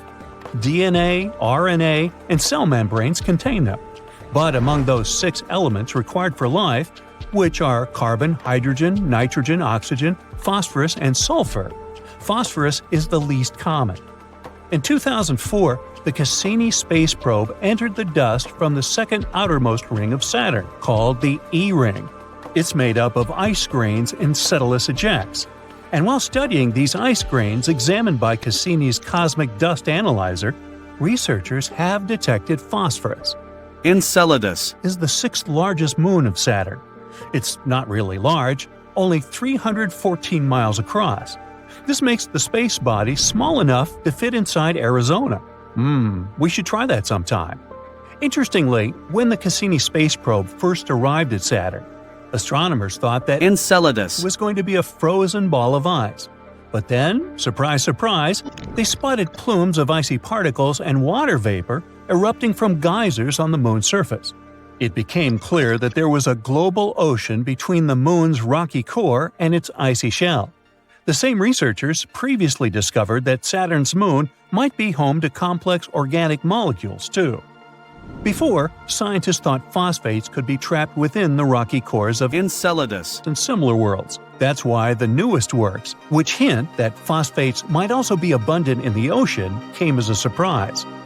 Researchers examined 305 ice grains from Saturn's E-ring and found out that 9 of them contain phosphates. And these results were clear and unmistakable. And it's very important because some time ago, phosphine, a compound of hydrogen and phosphorus, was believed to exist in the clouds of Venus. But no one has managed to find any evidence to support this theory. On Enceladus there's no controversy, and phosphates do exist there. Astronomers consider Europa one of the most promising places in the solar system to search for new life forms. All because this moon has a huge saltwater ocean with a depth of 40 to 100 miles. Yes, it is hidden under a layer of ice that is estimated to be from 10 to 20 miles thick, but it is still potentially habitable. Astronomers claim that plumes of water erupt from cracks in the ice shell and release the contents of the moon's ocean into space. Of course, it's going to be challenging for any life-seeking mission to access such a deep environment. On the bright side, as we are, scientists already have some evidence that there are way shallower pools that probably lie much closer to the surface of the moon. They might be located even less than 1 mile under the ice. And there are two great things about this news. First of all, it boosts the odds of life existing on Europa. And secondly, if it's true, it can make it easier for future missions to find these life forms, if there are any. Then we've got Titan, Saturn's largest moon. It's smaller and has lighter gravity than Earth, but it still reminds us of our planet. Like on Earth, nitrogen dominates its atmosphere. Titan is the only other world in our solar system with lakes and rivers. These water bodies are made of hydrocarbons, methane, and ethane. There's also a subsurface ocean of water, but it's located very deep down, and no one has figured out yet if this ocean makes contact with anything under the surface. If it does, it could provide fuel for life after mixing with complex chemistry on the surface. But Enceladus and the other icy moons aren't the only place in the solar system that might host or once hosted life. In 2003, Mars Express, a spacecraft launched by the European Space Agency, discovered methane in the atmosphere of Mars. On our planet, the biggest part of this gas in the atmosphere is produced by living creatures, for example, by cattle digesting food and emitting, gas. However, scientists think that methane was stable in the Martian atmosphere for about 300 years. And then, in 2006, the methane almost entirely vanished from the red planet. And it happened 600 times faster than the researchers' model accounted for. The question? What or who generated the gas, and where did it go? Another Martian mystery is microbes that might be sleeping beneath the surface of Mars. There, they might have been protected from the harsh radiation coming from space for millions of years. Scientists simulated the conditions on Mars in a lab to check if it could possibly be true. And they were amazed to find out that bacteria could easily survive in such conditions for 280 million years. Ooh, that's a long shelf life. This means that if life existed on Mars, we could find the evidence in the planet's subsurface by drilling into the Martian soil. Right now, there is no flowing water on Mars, and cells or spores would simply dry out. Plus, the frozen temperature is similar to that of dry ice. In other words, it's deeply frozen. Let it go. And still, there could be 6 types of bacteria and fungi living underground on the red planet. The most likely of them is nicknamed Conan the Bacterium due to its tough nature. Well, I guess time will show. Anyway, if we don't find life outside Earth in our solar system, we could probably look for it on exoplanets, which is what planets outside our star system are called. Some of them look very promising. The closest to Earth exoplanet is Proxima Centauri b. It's a mere 4.2 light-years away from Earth. Recently, astronomers have found out that this world might resemble Earth even more than they previously thought. It's just 17% more massive than our home planet. It orbits a star that is dimmer and less massive than the Sun. Proxima Centauri b is in the middle of the star's habitable zone. This means that the chances of liquid water and life might exist on the planet. It looks like the exoplanet is tidally locked with its parent star. One of its sides faces the star at all times, and the other is always in the darkness. Scientists haven't figured out yet whether the planet has an atmosphere, is traveling too close to its star, and completes one orbit within 11 Earth days. The radiation from the star might be pulling the planet's air away. If this is the case, Proxima Centauri b isn't likely to have liquid water on its surface. Gliese 832c is 16.2 light-years away from Earth. In the cosmic scheme of things, it's a stone's throw away. This exoplanet is 5 times as massive as Earth and travels much closer to its parent star. That's why a year on this planet lasts a mere 36 days. But since this star is a red dwarf, much cooler and dimmer than the Sun, Gliese 832c gets as much light and heat as our planet. At the same time, it's still unclear if it's similar to Earth. The planet probably has a much thicker atmosphere that creates a runaway greenhouse effect. This phenomenon occurs when a planet absorbs more heat from its host star than it can release back into space. This means that Gliese 832c is more likely to resemble scorching hot Venus rather than the relatively cool Earth. Hey, I'm cool with that. An exoplanet is any planet inside our solar system. Some of them are free-floating. Those are called rogue planets. They move around the galactic center. Others orbit their host star, or two. For the first time, astronomers discovered exoplanets in the 1990s. Since then, scientists have found thousands of them. And now, you can sneak a peek too. Spoiler alert, some exoplanets are pretty bizarre. Others resemble our home planet and could probably support life. The closest to Earth exoplanet is Proxima Centauri b. It's a mere 4.2 light-years away from Earth. Recently, astronomers have found out that this world might resemble Earth even more than previously thought. It's only 17% more massive than our home planet.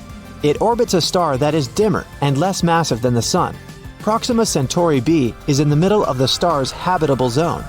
This means that chances are liquid water and life might exist on the planet.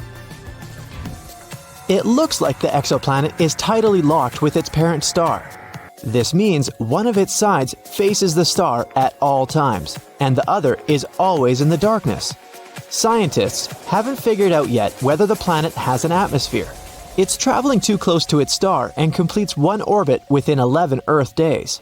The radiation from the star might be pulling the planet's air away. If this is the case, Proxima Centauri b isn't likely to have liquid water on its surface.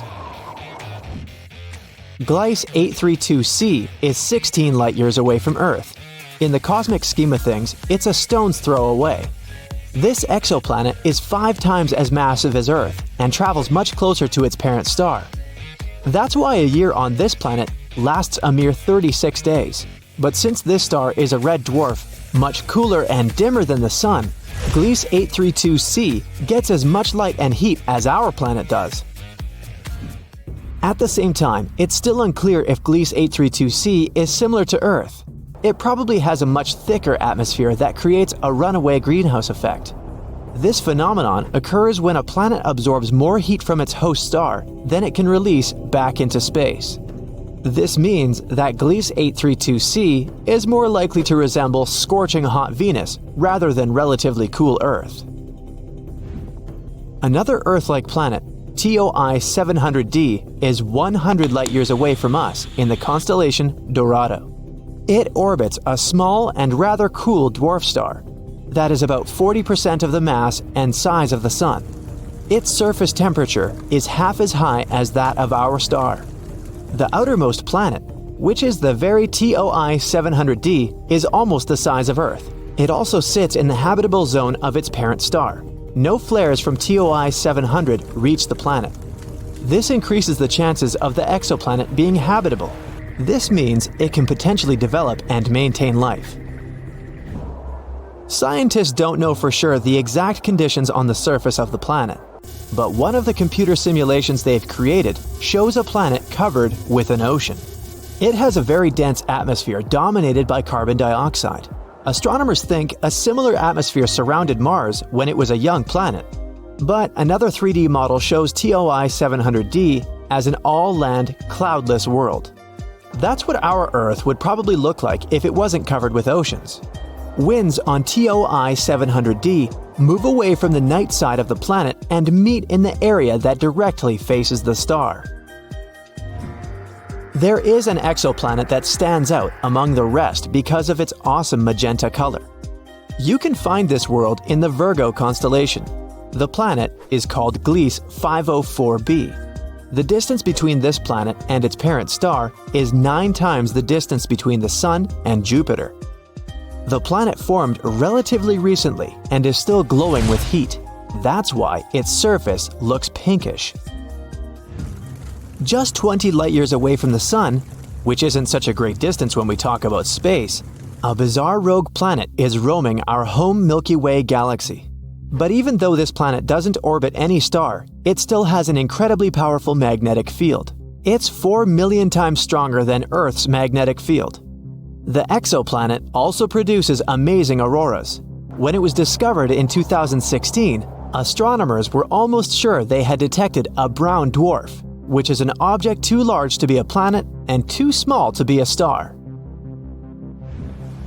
But later, scientists received proof that the space object wasn't big enough to be a brown dwarf. The planet sure is a mammoth among its peers. It's 1.2 times as wide as the largest planet of the solar system, Jupiter, and more than 12 times as heavy. Astronomers think the exceptional strong magnetic field helps the planet produce the auroras. But the most curious thing is that they're generated in a different way than auroras on Earth. It might be because the exoplanet's moon helps the planet create these light shows. If you traveled 20,000 light-years away from Earth, you'd come close to a red dwarf in the Sagittarius constellation. Such stars are very cool and small. Quite far away from this cold star, there's a planet. The distance between this world and its host star is so great that the planet receives very little heat. It's one of the coldest planets ever detected. The average surface temperature on the planet is lower than -360 degrees Fahrenheit. That's why the entire planet is covered with a thick layer of ice. If you stepped onto its surface, you'd see nothing but glaciers, plains, and mountains of ice. And still, astronomers claim life might exist deep beneath the frozen surface. All because the core of the planet is likely to generate enough heat to melt some of its inner ice. In this case, there would be an enormous subsurface ocean, maybe even swarming with bizarre life forms on the planet. One of the oldest exoplanets we know about is PCR B162026b. It's about 12.7 billion years old. It's almost 3 times as old as Earth, which appeared 4.5 billion years ago. This also means that the Genesis planet formed only about 1 billion years after the Big Bang. The planet is so old that its 2 parent stars have had enough time to evolve into a white dwarf and a pulsar, making almost 100 revolutions per second. Sunrises on this planet must look awesome. I bet the next exoplanet isn't like any other you might have seen before. It's often called Super Saturn or Saturn on steroids. That's because J1407b has a colossal system of rings. They're 640 times as large as those of Saturn. The bizarre world is 434 light-years away from Earth. It's the only planet we know about that has rings similar to Saturn's. If you moved J1407b to our solar system and replaced Saturn with it, its rings would look many times larger than a full moon. Astronomers have noticed a gap halfway through the planet's rings. The chances are high that an exomoon the size of Mars orbits the planet somewhere within this gap. If you lived on this moon, you'd have an awesome view every time you looked up into the sky. This exoplanet, called WASP-12b, munches on the light coming from its star. It's one of the darkest worlds people know about. All because its day side consumes light rather than reflects it back into space. The planet is giant, twice the size of Jupiter, and it traps more than 94% of the light that reaches its atmosphere. This is likely to be the main reason for the insane temperatures on the surface of the planet. They can rise up to 4,600 degrees Fahrenheit. It's almost half as hot as the surface of the Sun. WASP-12b travels so close to its host star that it needs just 1 day to complete one orbit. Its night side isn't as hot as the day side, a mere 2,200 degrees Fahrenheit. Because of this difference in temperature, water vapor and clouds gather above the surface of the planet. From time to time, swirls of material from the planet's superheated atmosphere spill onto its star. About 4,000 light-years away from Earth, there's an exoplanet that might be one enormous diamond. It's 5 times the size of our planet, but needs only 2 hours and 10 minutes to orbit its parent star. It's a pulsar rotating at a rate of 10,000 times a minute. The planet is denser than any other we've discovered so far. It consists mostly of carbon, which is so dense that astronomers think it might be crystalline. If it was true, it could mean that at least some part of the planet is diamond. On WASP 76b, it rains iron on the night side of the planet, and the temperature on the daytime side rises up to 4,300 degrees Fahrenheit. That's hot enough to vaporize most metals. This exoplanet is a bit smaller than Jupiter and located 640 light-years away from Earth. Such terrifying weather conditions in this world are caused by its unusual orbit. The distance between WASP 76b and its parent star is 10 times shorter than the distance between Mercury and the Sun. That's why the star and the huge planet are tidally locked. One side of WASP 76b always faces the star, and the other side is always pitch black. This bright blue exoplanet sits 62 years away from Earth. A bit larger than Jupiter, it looks calm and peaceful. Its blue color might remind you of our home planet. But this familiar appearance conceals the planet's horrifying nature. The beautiful hue comes from silicate atoms and particles that make up the atmosphere. But the wind speed on the planet can reach 5,400 miles per hour. That's 7 times the speed of sound. The temperature there can rise up to 1,600 degrees Fahrenheit. But this isn't the worst. In this bizarre world, it rains glass, sideways. So it's probably not the place where you'd like to spend your vacation. Soon we might start constructing loads of stuff on the moon. All because India's moon mission has recently detected sulfur near the moon's south pole. This chemical element can come in extremely handy for creating infrastructure on our satellite. It's the first time this chemical element has been discovered on Earth's natural satellite. This sought-after element is mostly found near Earth's volcanoes. Its appearance on the moon speaks volumes about the satellite's volcanic history and its past atmospheric conditions. The mission's rover detected this chemical element less than a week after touching down around 70 degrees from the moon's south pole on the 23rd of August, 2023. This historic landing on the lunar surface made India the 4th country to safely land a mission on the moon. It's also the first spacecraft to touch down so close to the south pole of our satellite. It's an area of strategic importance because it's believed to be home to deposits of water ice. If it turns out to be true, future missions might be able to harvest it and turn this water ice into drinking water or even rocket fuel. For 2 weeks, the lander carried out the data collection, mainly focused on the analysis of the moon's soil and its extremely thin atmosphere. Meanwhile, the solar-powered Pragyan rover started its quest to find frozen water on the moon. As for the lander, it demonstrated another amazing feat on the 3rd of September. The spacecraft fired up its engines and lifted itself for about 16 inches into the air. Then it made a tiny hop to land 12 to 16 inches away from its original position. It's kinda a big deal. Being able to get a lander back off the surface of the moon is essentially for future missions, showing that they can safely return soil samples or even astronauts back home after a lunar mission. In September, the Indian spacecraft was put into sleeping mode. The 14-day-long lunar night was approaching, and the spacecraft wasn't designed to collect scientific data during this period of time. So far, we've learned about a few major findings of the mission. One is related to measuring the temperature of the moon's topsoil at different depths. Intriguingly, The surface of the satellite in that region turned out to be hotter than expected. It was believed that the temperature could be between 68 and 86 degrees Fahrenheit on the surface, but it was around 158 degrees Fahrenheit, way hotter than it should be. The other discovery indicates the presence of several chemical elements, including oxygen.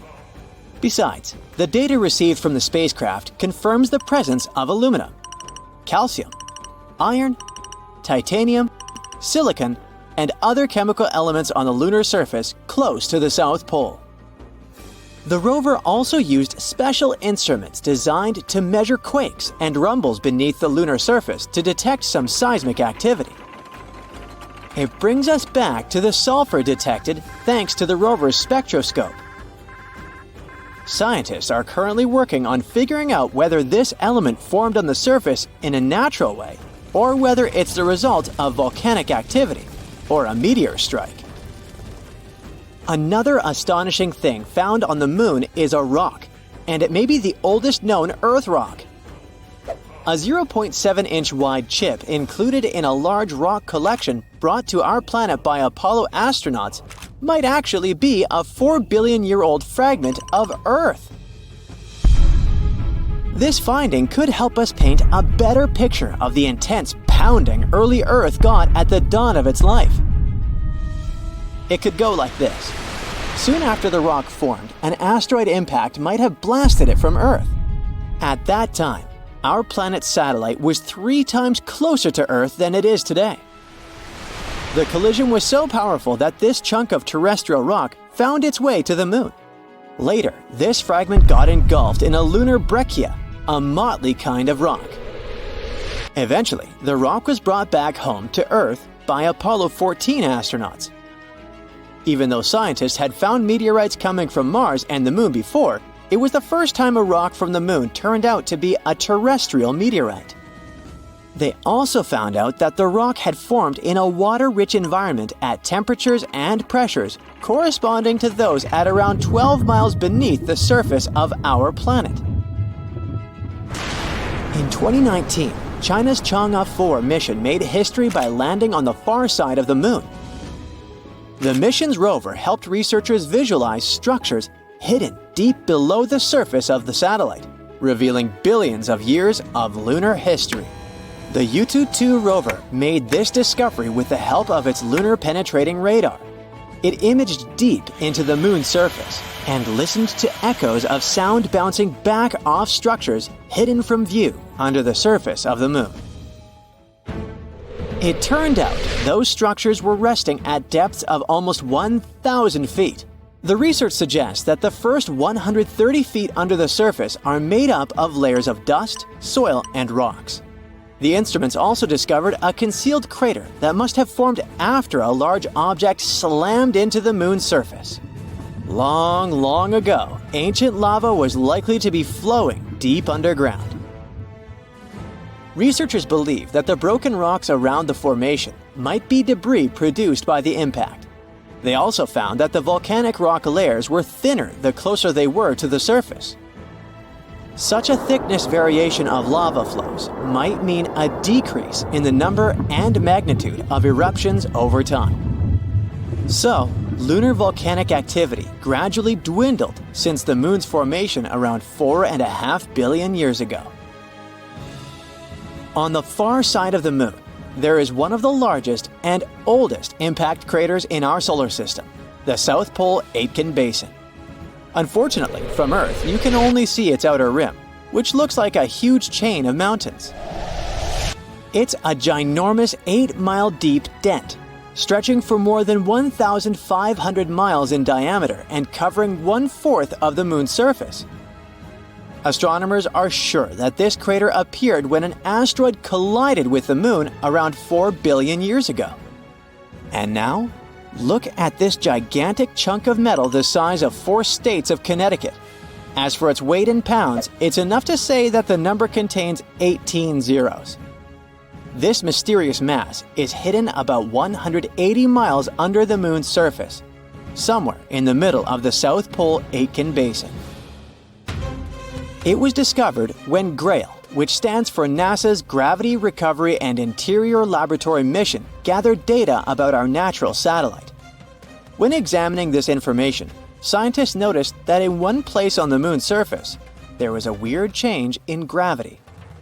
After researching this phenomenon, they concluded that something mysterious was weighing down the basin floor there. So far, researchers haven't figured out the origin of the bizarre lump, but there are several theories. One of them claims that the finding is a chunk of dense oxide, which appeared when the Moon was just taking its shape. At that time, the satellite was still covered with ancient oceans of magma, and the lump could be formed at the final stages of its cooling. However, most scientists support another theory, according to which the puzzling mass is part of the giant asteroid that once created the South Pole Aitken Basin. Since the thing is metallic, it's probably the iron-nickel core of the asteroid.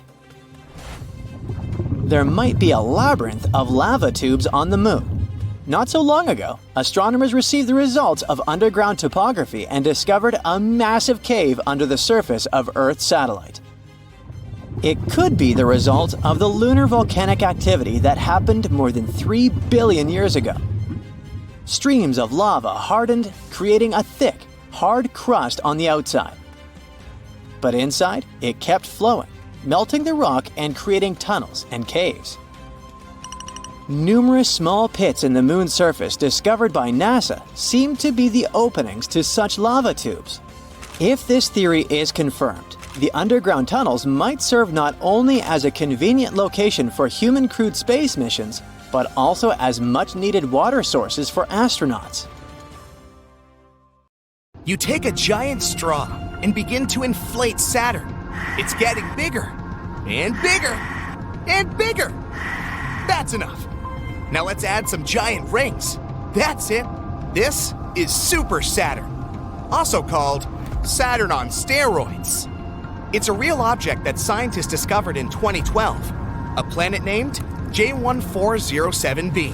And astronomers are still not sure what it really is. It could be a gas giant, like Jupiter or Saturn in our solar system. Then there would be no solid surface there. And if you wanted to set foot on that planet, you just fall through it, all the way to the core. But it could also be a brown dwarf. That's something between a large planet and a full-fledged star. Such objects have to be heavy enough to start thermonuclear reactions, like those going on inside stars. But the power of these reactions is too weak for brown dwarfs to glow and emit heat. To imagine the size and weight of J1407b, let's look at our Earth. If you put our planet on a scale, it'll show 6 and another 21 zeros tons. Our planet is also about 7,900 miles across. Now, that's Jupiter, the largest planet in our solar system. Its diameter is 11 times as great as that of Earth. It's also 318 times heavier. If Jupiter were a bucket, you could put 1,321 Earths in it. And this is the hero of the day, Super Saturn. It's almost 20 times as large as Jupiter. To balance the scales, you need to put 6,360 Earths on the other side. The planet's rings are so wide that if they were in the solar system, they would take up more than half the space between the Sun and Earth. And if Super Saturn switched places with the original Saturn, you'd see those rings with the unaided eye. They would be larger than a full moon. Presumably, these rings appeared in the same way as the ones around our Saturn. One theory says they're the remains of a moon that was once there. Its orbit was unstable, and over time, the moon got torn apart by the tidal forces of the huge planet it orbited. Small pieces of the former moon took their places in the giant's orbit. They collided with one another, like in a blender. After some time, everything that was left was basically particles of dust and ice moving around the colossal planet. Another theory suggests that the rings appeared after the moon collided with an asteroid or another moon. Then the gravitational blender did its job and turned the moon's debris into the rings. Some scientists think the rings formed at around the same time as the planet itself. So they're just the remains of the Planetary nebula, which is a cloud of gas, space debris, and dust. Later, it probably shrunk and solidified to form a planet. We can only guess where Super Saturn got its rings from, but scientists say their mass is 80% of that of Earth. It may mean that the moon that used to orbit J1407b was about the same size as our planet. There's a little gap in the middle of these rings. Scientists think Super Saturn's moon might be there. If this is the case, it should be about the size of Mars. If scientists are right and Super Saturn is actually a brown dwarf, then this is an incredible discovery. Scientists will be able to watch it age. Supposedly, brown dwarfs lose their energy and shrink, fading in the process. And when a brown dwarf exhausts all its energy, it turns into a black dwarf. It's easy to confuse it with a black hole. People haven't discovered black dwarfs anywhere in the universe yet, because they take trillions and quadrillions of years to form. Our universe is too young, and none of the stars, even those that appeared when the universe was born, have had time to become black dwarfs. One of the oldest objects in the universe is the white dwarf, with a pretty long name, WD 0346 plus 246. It's about 11 to 12 billion years old and half as cold as our sun, and it's still cooling. It would need around 10 plus another 15 zeros years to turn into a black dwarf. For comparison, the universe is 1.4 and 10 zeros years old. Scientists believe that a black dwarf will exist for about 10 plus 25 zeros years, feeding on dark matter. After that, its protons, the smallest particles of matter, will begin to decay. And then, the black dwarf will simply evaporate. That will take another 10 plus 49 zeros years. But if the protons remain intact, a much more interesting scenario will await the black dwarf. In another 10 and 1500 zeros years, the black dwarf will become an iron star. It's essentially just a cannonball in space. The iron sphere will exist billions of times longer than our entire universe has existed, until it suddenly turns into a black hole. So, the process of the formation of a black dwarf is extremely long. It'd take a regular star an insane amount of time to age that much. But Super Saturn, if it is a brown dwarf, may be much closer to this state. Saturn on steroids is not the only strange planet in our universe. This is Gliese 436b. It's been detected using the transit method. A transit happens when a planet moves between its host star and an observer. It looks similar to a lunar eclipse. This planet is 4 times the size of Earth and 22 times as heavy. That's almost like Neptune. It's an exotic water world.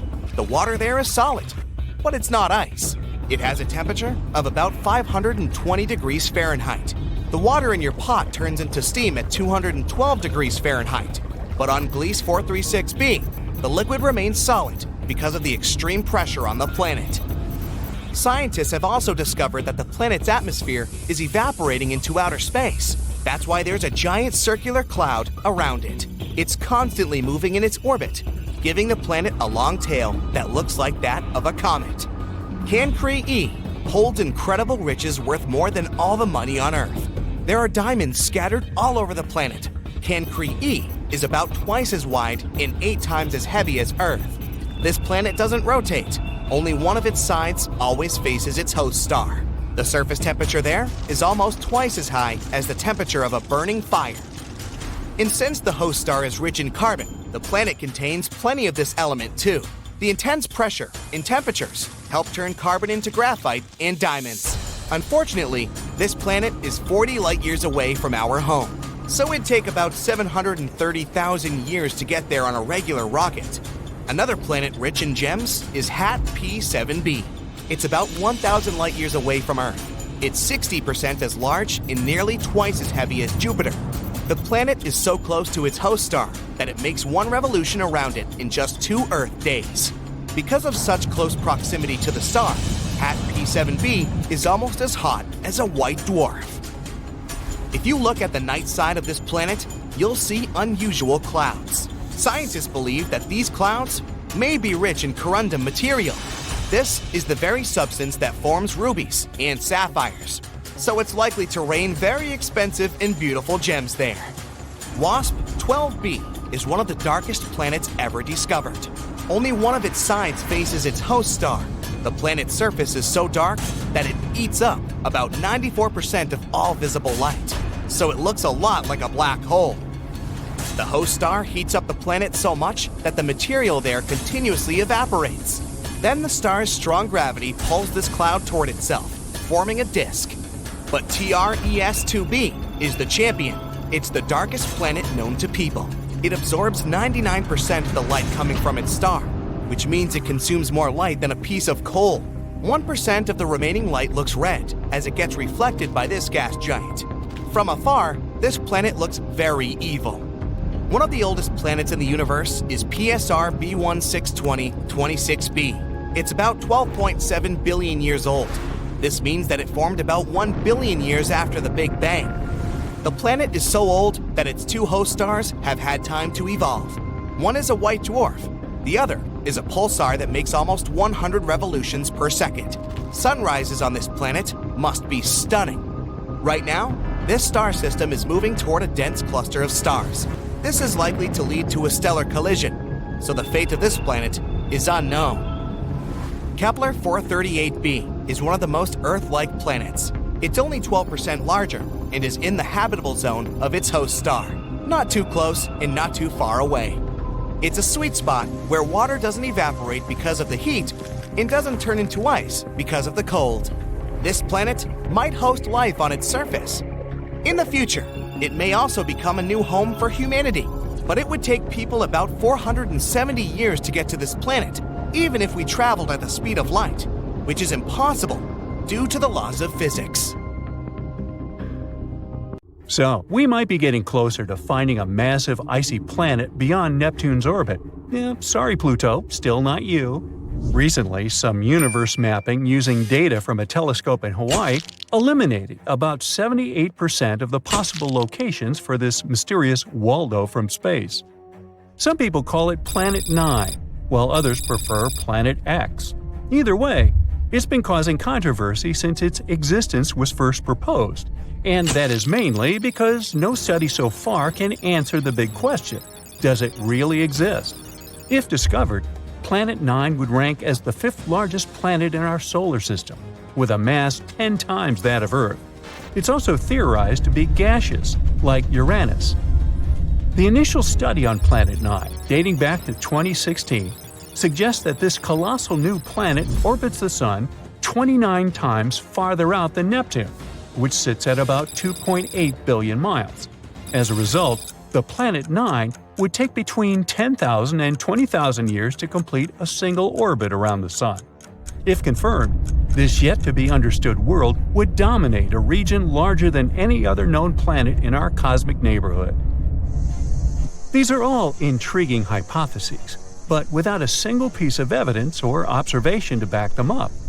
Before dismissing this as a wild guess, it is important to note that these researchers relied on complex mathematical modeling and computer simulations to speculate about the planet's characteristics, because that's what they do. The hypothetical presence of this planet would explain various mysterious features located beyond Neptune. We are specifically talking about the Kuiper Belt, a huge donut-shaped region filled with icy debris left over from the formation of the solar system, including comets and dwarf planets like Pluto. What happens is that the 6 farthest objects in the Kuiper Belt exhibit elliptical orbits that are all oriented in a similar direction within physical space and tilted approximately 30 degrees downward relative to the orbital plane of our 8 known planets. What's strange here is that, despite their distinct orbital velocities around the solar system, they maintain this alignment. The likelihood of such alignment occurring randomly is extremely low, around 0.007%. So, here comes Planet 9, a hypothetical massive celestial body that offers a plausible explanation for this strange phenomenon, potentially exerting gravitational influence to shape these orbits. The initial theory didn't hold up for long, facing accusations of observational bias and calculation errors. Then, in 2017, another study popped up, sparking back the idea that maybe Planet 9 is out there after all.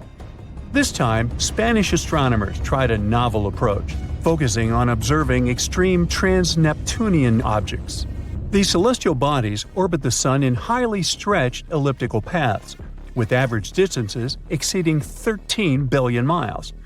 The research suggests that the distances between these objects' nodes and the Sun might provide clues to Planet 9's location. You see, these nodes are the points where a celestial body's orbit intersects the solar system's plane. When these objects reach these points, they're more likely to interact with other solar system bodies, potentially causing significant changes in their orbits or even collisions. So, if the trajectory of these extreme trans-Neptunian objects remains stable, everything's fine. But if it's not, well, that's a sign that something else, something big, is messing with their path. And that's exactly what the research found. There is something unseen out there, throwing these objects off course. And that something could be a planet, chilling at a distance between 300 to 400 times farther from the Sun than Earth. To this day, the study of the extreme trans-Neptunian objects is the strongest evidence we've got for Planet 9's existence.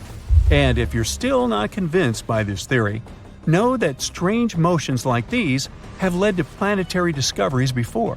Neptune, for instance, was spotted because Uranus's motion didn't quite agree with the predictions of Newtonian gravity. But the deflection of its orbit could be explained if it was caused by a pull of an undiscovered planet. And just like that, we discovered Neptune. Now, the year is 2021, and there's all this buzz about Planet 9 again. After correcting some old guesses, studies are now leaning towards the idea that this mystery world follows an epic loop around the Sun every 7,000 years. That is massive news, because it means this planet might be closer than we ever thought, making it easier for our telescopes to spot it. The paper also suggests there is a whopping 99% chance that the funky orbits of these distant objects are all because of this unseen planet, not just some cosmic coincidence.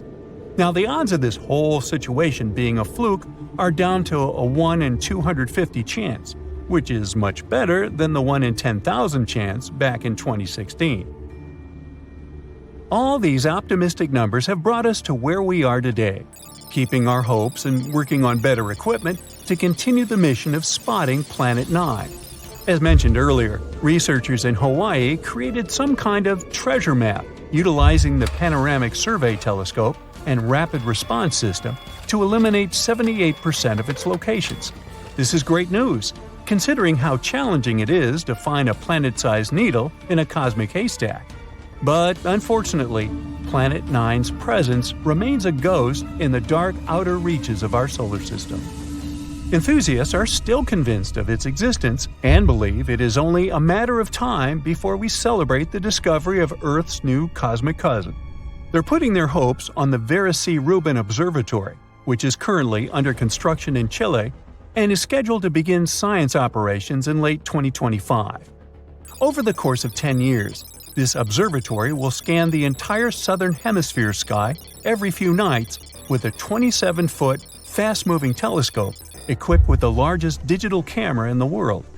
The idea is to catalog everything in the solar system, reaching out to and beyond Neptune, and tracking the movements of millions of celestial objects, including space junk, asteroids, comets, and stars.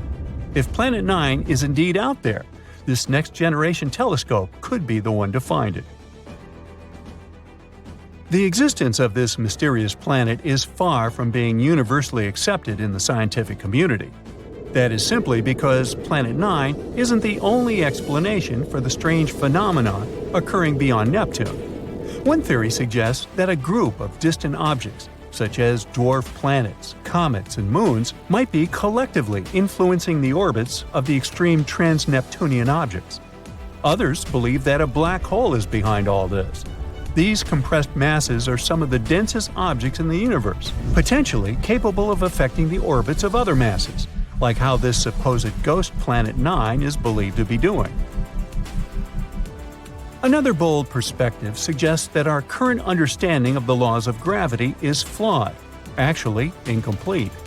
This theory, known as modified Newtonian dynamics, proposes that these distant icy objects exhibit strange behavior not due to influence from another planet, but rather because the immense gravitational field of the Milky Way is influencing them.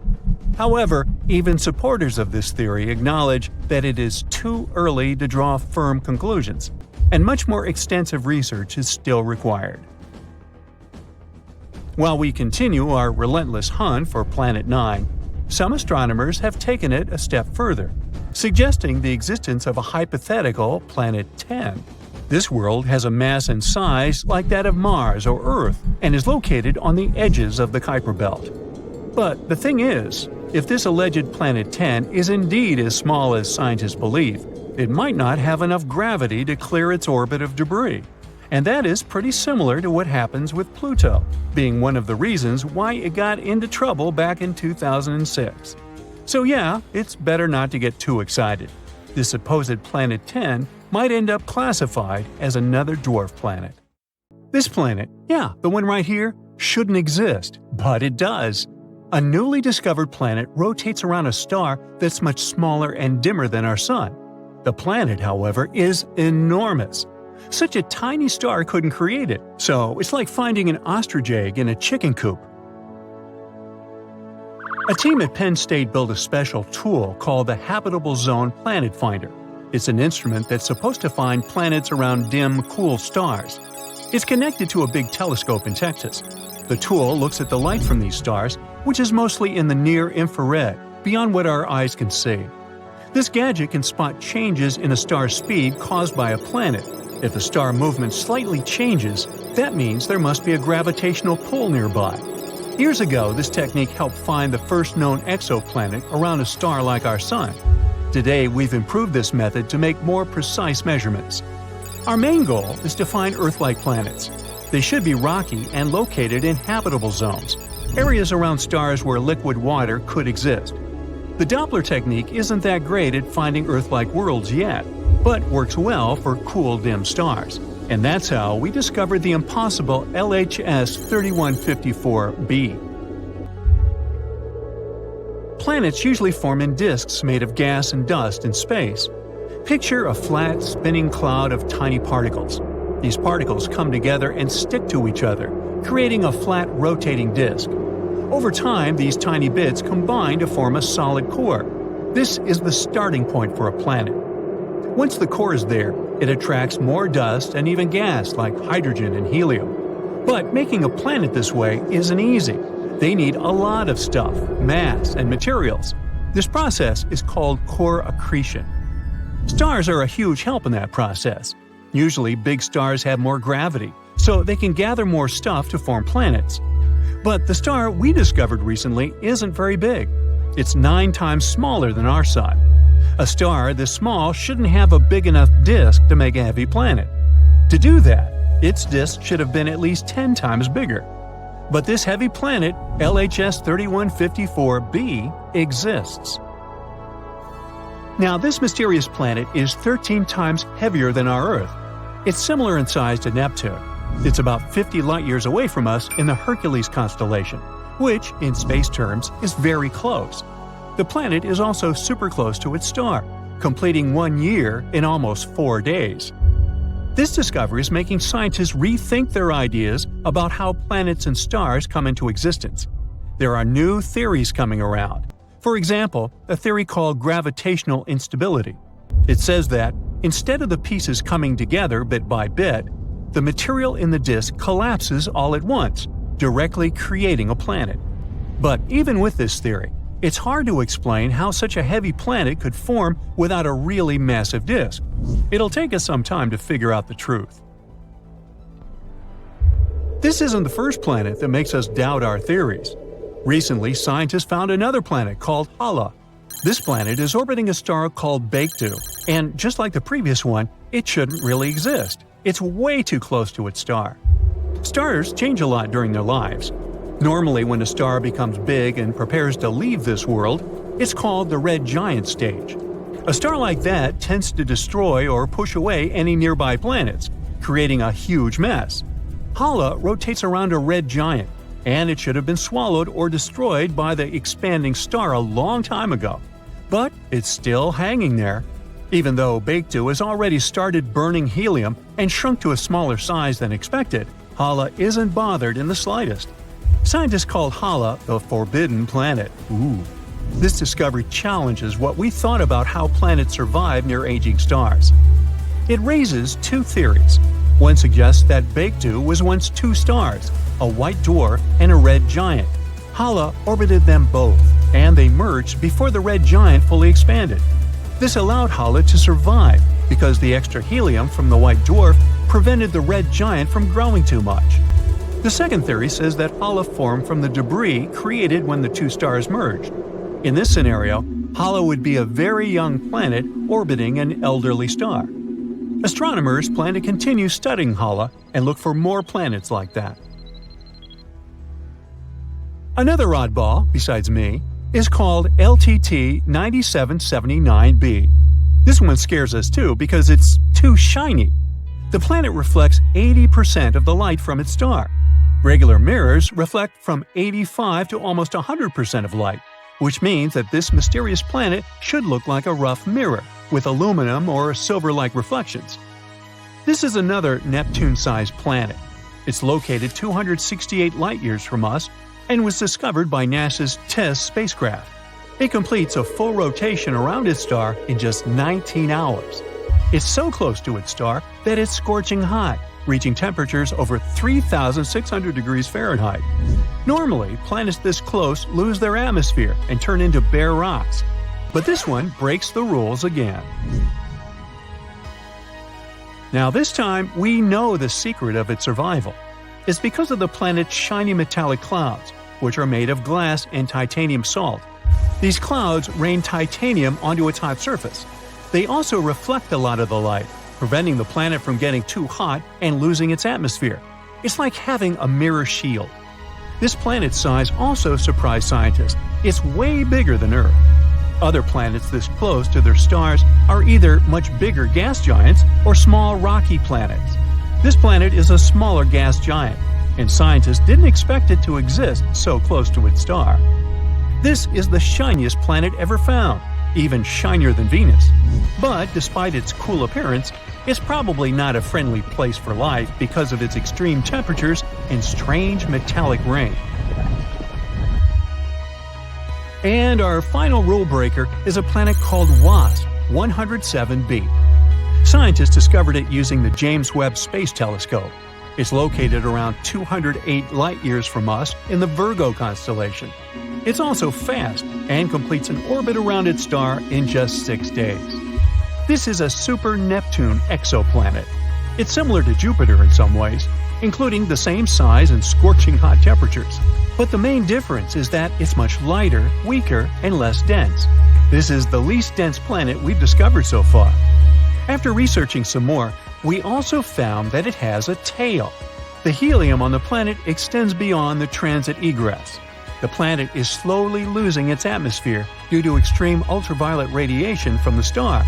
This creates a comet-like tail. So, it looks like a fluffy comet. But that was just the beginning. The planet's low density, or fluffiness, allowed astronomers to study its atmosphere in detail. They found some surprising things, like water vapor and clouds made of fine silicate particles, which are like really fine-grained sand. The planet's host star doesn't emit a lot of high-energy light. But since WASP 107b is so loose, the light can penetrate deep into its atmosphere. This creates sulfur dioxide that smell when you light a match. In other words, it's a fluffy planet that rains sand and smells like matches. The researchers think the sand clouds in the atmosphere form in a similar way to clouds on Earth. They just have droplets of sand instead of water. These sand droplets condense, fall, turn into silicate vapor in hot layers within the planet, and then rise again to form clouds once more. And, once again, this planet couldn't have formed in its current spot. Astronomers say that it likely moved closer to its star from a birth orbit because it was attracted by some heavier neighbor. It also follows a retrograde orbit, meaning it orbits in the opposite direction to its star's rotation. All these discoveries are changing how we understand planets and their atmospheres, giving us new insights into the mysteries of our own solar system. Weird, unusual sounds out of nowhere are spreading all over our galaxy, constantly repeating, and it's something we've never heard before. Scientists discovered it in 2020, and it was nothing like any of the other energy signatures they ever studied. Powerful and bright radio signals occurring from time to time, mysteriously disappearing within a day. It doesn't fit the profile of any space body we know. The signal is a bit irritating, and it disappears without a schedule. When scientists tried to match the signal with some other telescopes, it was gone. Low-mass stars sometimes flare up with radio energy, but not here, since they mostly have X-ray counterparts. Very dense collapsed stars, like pulsars and magnetars, are also not a choice. The closest solution they got is a mysterious class of objects we know as the Galactic Center Radio Source, GCRT. It's a radio source that brightens and rapidly glows. It decays near the center of our galaxy and could help us unravel the mysteries of the universe. If you had a flying car that could go up at a speed of 60 miles per hour, you'd only need 1 hour to get into space. The moon is a little bit farther, 250,000 miles, which is about 10 times the circumference of our planet. That means a moon trip would be like taking a tour around the globe and doing it 10 times straight, which would take less than 6 months. A trip to Pluto would take over 800 years. Proxima b is the closest Earth-like neighbor we have. It's a small rocky world that orbits the closest stellar neighbor of our Sun. It orbits the star's habitable zone, an area that's far enough from any star to have moderate conditions, not too cold and not too hot for liquid water to at least hypothetically exist. If you tried to travel to Proxima b at a speed of 25,000 miles per hour, which is the speed of the Apollo moon rockets, it would take you over 112,000 years to get there. You might not be able to breathe there. No one knows if Proxima b has an atmosphere. Humans explore the universe all the time, but we can only see around 5% of the matter up there. And Albert Einstein was the first one that realized the empty space is not really nothing. The rest we can't see is actually made up of invisible matter, also known as dark matter. It's about 27%, combined with something called dark energy, which is 68%. If you try to pour water into space, of course, outside of a spacecraft, it would immediately boil away or vaporize. That's because there's no air or air pressure in space. As air pressure lowers, the temperature you'd usually need to boil water at also gets lower. Keeping that in mind, water boils way faster on a mountaintop than, for example, at sea level. There's no air pressure in space, so water could boil at a very low temperature. Scientists believe that there are at least a couple of billion galaxies out there. We don't know the real number, and probably never will, but they tried to calculate it by counting how many galaxies we can see in a pretty small and restricted area of the sky. It may seem as if the universe was filled with stars and a couple of planets here and there, but our home galaxy has at least 100 billion planets. If you fill a balloon with helium and release it, you'll notice it floats very high. It'll go up into the atmosphere, but it won't go into outer space. The higher you go, the thinner the air in our atmosphere gets. Your balloon will rise up until the point where the atmosphere surrounding it has the same weight as the helium inside it. That will happen at approximately a height of 20 miles above the surface, so this is as far as a helium balloon can rise. We don't really know how big the universe is. We can't see its edges, nor do we know if it even has an edge. We use technology to see out to a distance of around 14 billion light-years from our planet. This means we can see around 28 billion light-years in diameter across, starting with the outermost layer of our atmosphere that ends at around 600 miles above our planet's surface. Although the size of the universe is constantly changing and gets bigger through time. Mercury is closest to the Sun, so most people think it's the hottest planet too. Still, Venus is the hottest planet. It's the second planet away from our central star, around 30 million miles farther from the Sun compared to Mercury. Mercury doesn't have an atmosphere, which is like some sort of a warming blanket that helps maintain the heat coming from the Sun. Venus has an unexpectedly thick atmosphere, around 100 times thicker than the one we have. Its atmosphere doesn't let the heat out, it just keeps it and constantly makes Venus hotter and hotter. Also, it mostly consists of carbon dioxide that freely lets solar energy in. But it's less transparent to lose long wavelength radiations that the warm, heated surface emits. The average temperature there is around 875 degrees Fahrenheit, which is hot enough to melt tin. The maximum temperature on its neighbor, Mercury, is 800 degrees Fahrenheit. In maybe 2 or more billion years, it will be way too hot for life to exist on our precious planet. As the hundreds of millions of years go by, our sun will keep getting hotter and brighter. Eventually, temperatures will be so high, our beautiful oceans will be wiped away. Since they produce 70% of the oxygen we need to survive, there'll be no life without them. All of this means that our planet will simply become a vast desert, something like Mars is today. Pluto, a very distant used-to-be planet, now dwarf planet, is actually smaller in diameter than the entire US. The biggest distance there, from Maine to Northern California, is approximately 2,900 miles, while Pluto is only 1,473 miles across. Pluto is very far, but the edge of our solar system is 1,000 times farther away than this dwarf planet. But astronomers found many space objects orbiting our sun way farther than Pluto, such as Kuiper Belt objects and trans-Neptunian objects. There's also an Oort comet cloud that goes half a light year from Pluto, also 1,000 times farther. A neutron star is really heavy. Just a teaspoon filled with it would weigh 6 billion tons. Neutron stars are something that remain from huge stars that have run out of fuel. The fading star explodes, and its core falls apart, but due to gravity, it forms an extremely dense neutron star. These stars typically have a mass of up to 3 suns, but the radius there is around 6 miles, because this is one of the densest things in our universe, at least that we know about. The universe has a color, and it averages to be some kind of beige, or as they call it, cosmic latte. It also has its own smell that reminds you of seared steak or hot metal. At least, that's something astronauts floating in space have said. If you want to build a spacesuit, get ready to work really hard. It takes 5,000 hours to make it and will cost you $1 million. A really good one will have 11 layers of material and weighs about 110 pounds, and it needs to be comfortable. You'll need more space in there because you grow up to 2 inches when in space. When you're floating around in space, Earth's gravity doesn't have any impact on you. That's why the vertebrae in your spine might expand and relax a little bit, which means you'll be maybe 3% taller.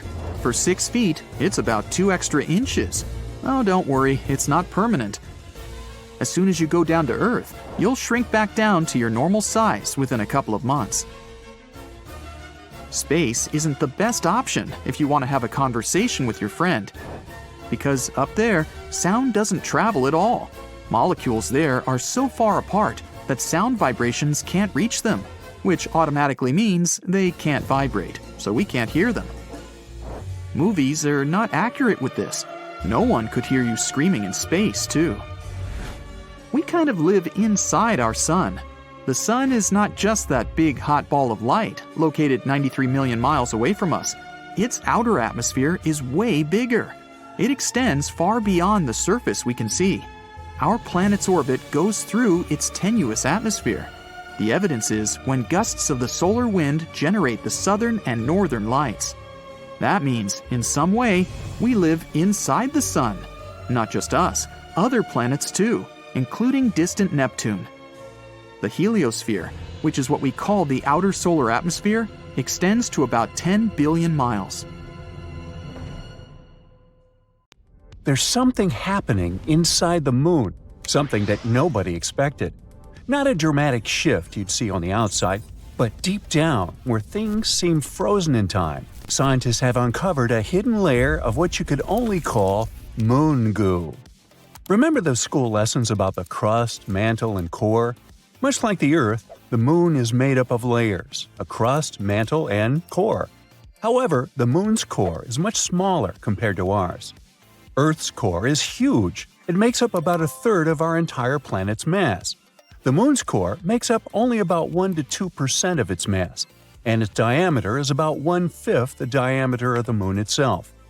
It's surrounded by a hard, rocky mantle, but it turns out that between these two layers, that mysterious goo layer, and it's way more important than you might think.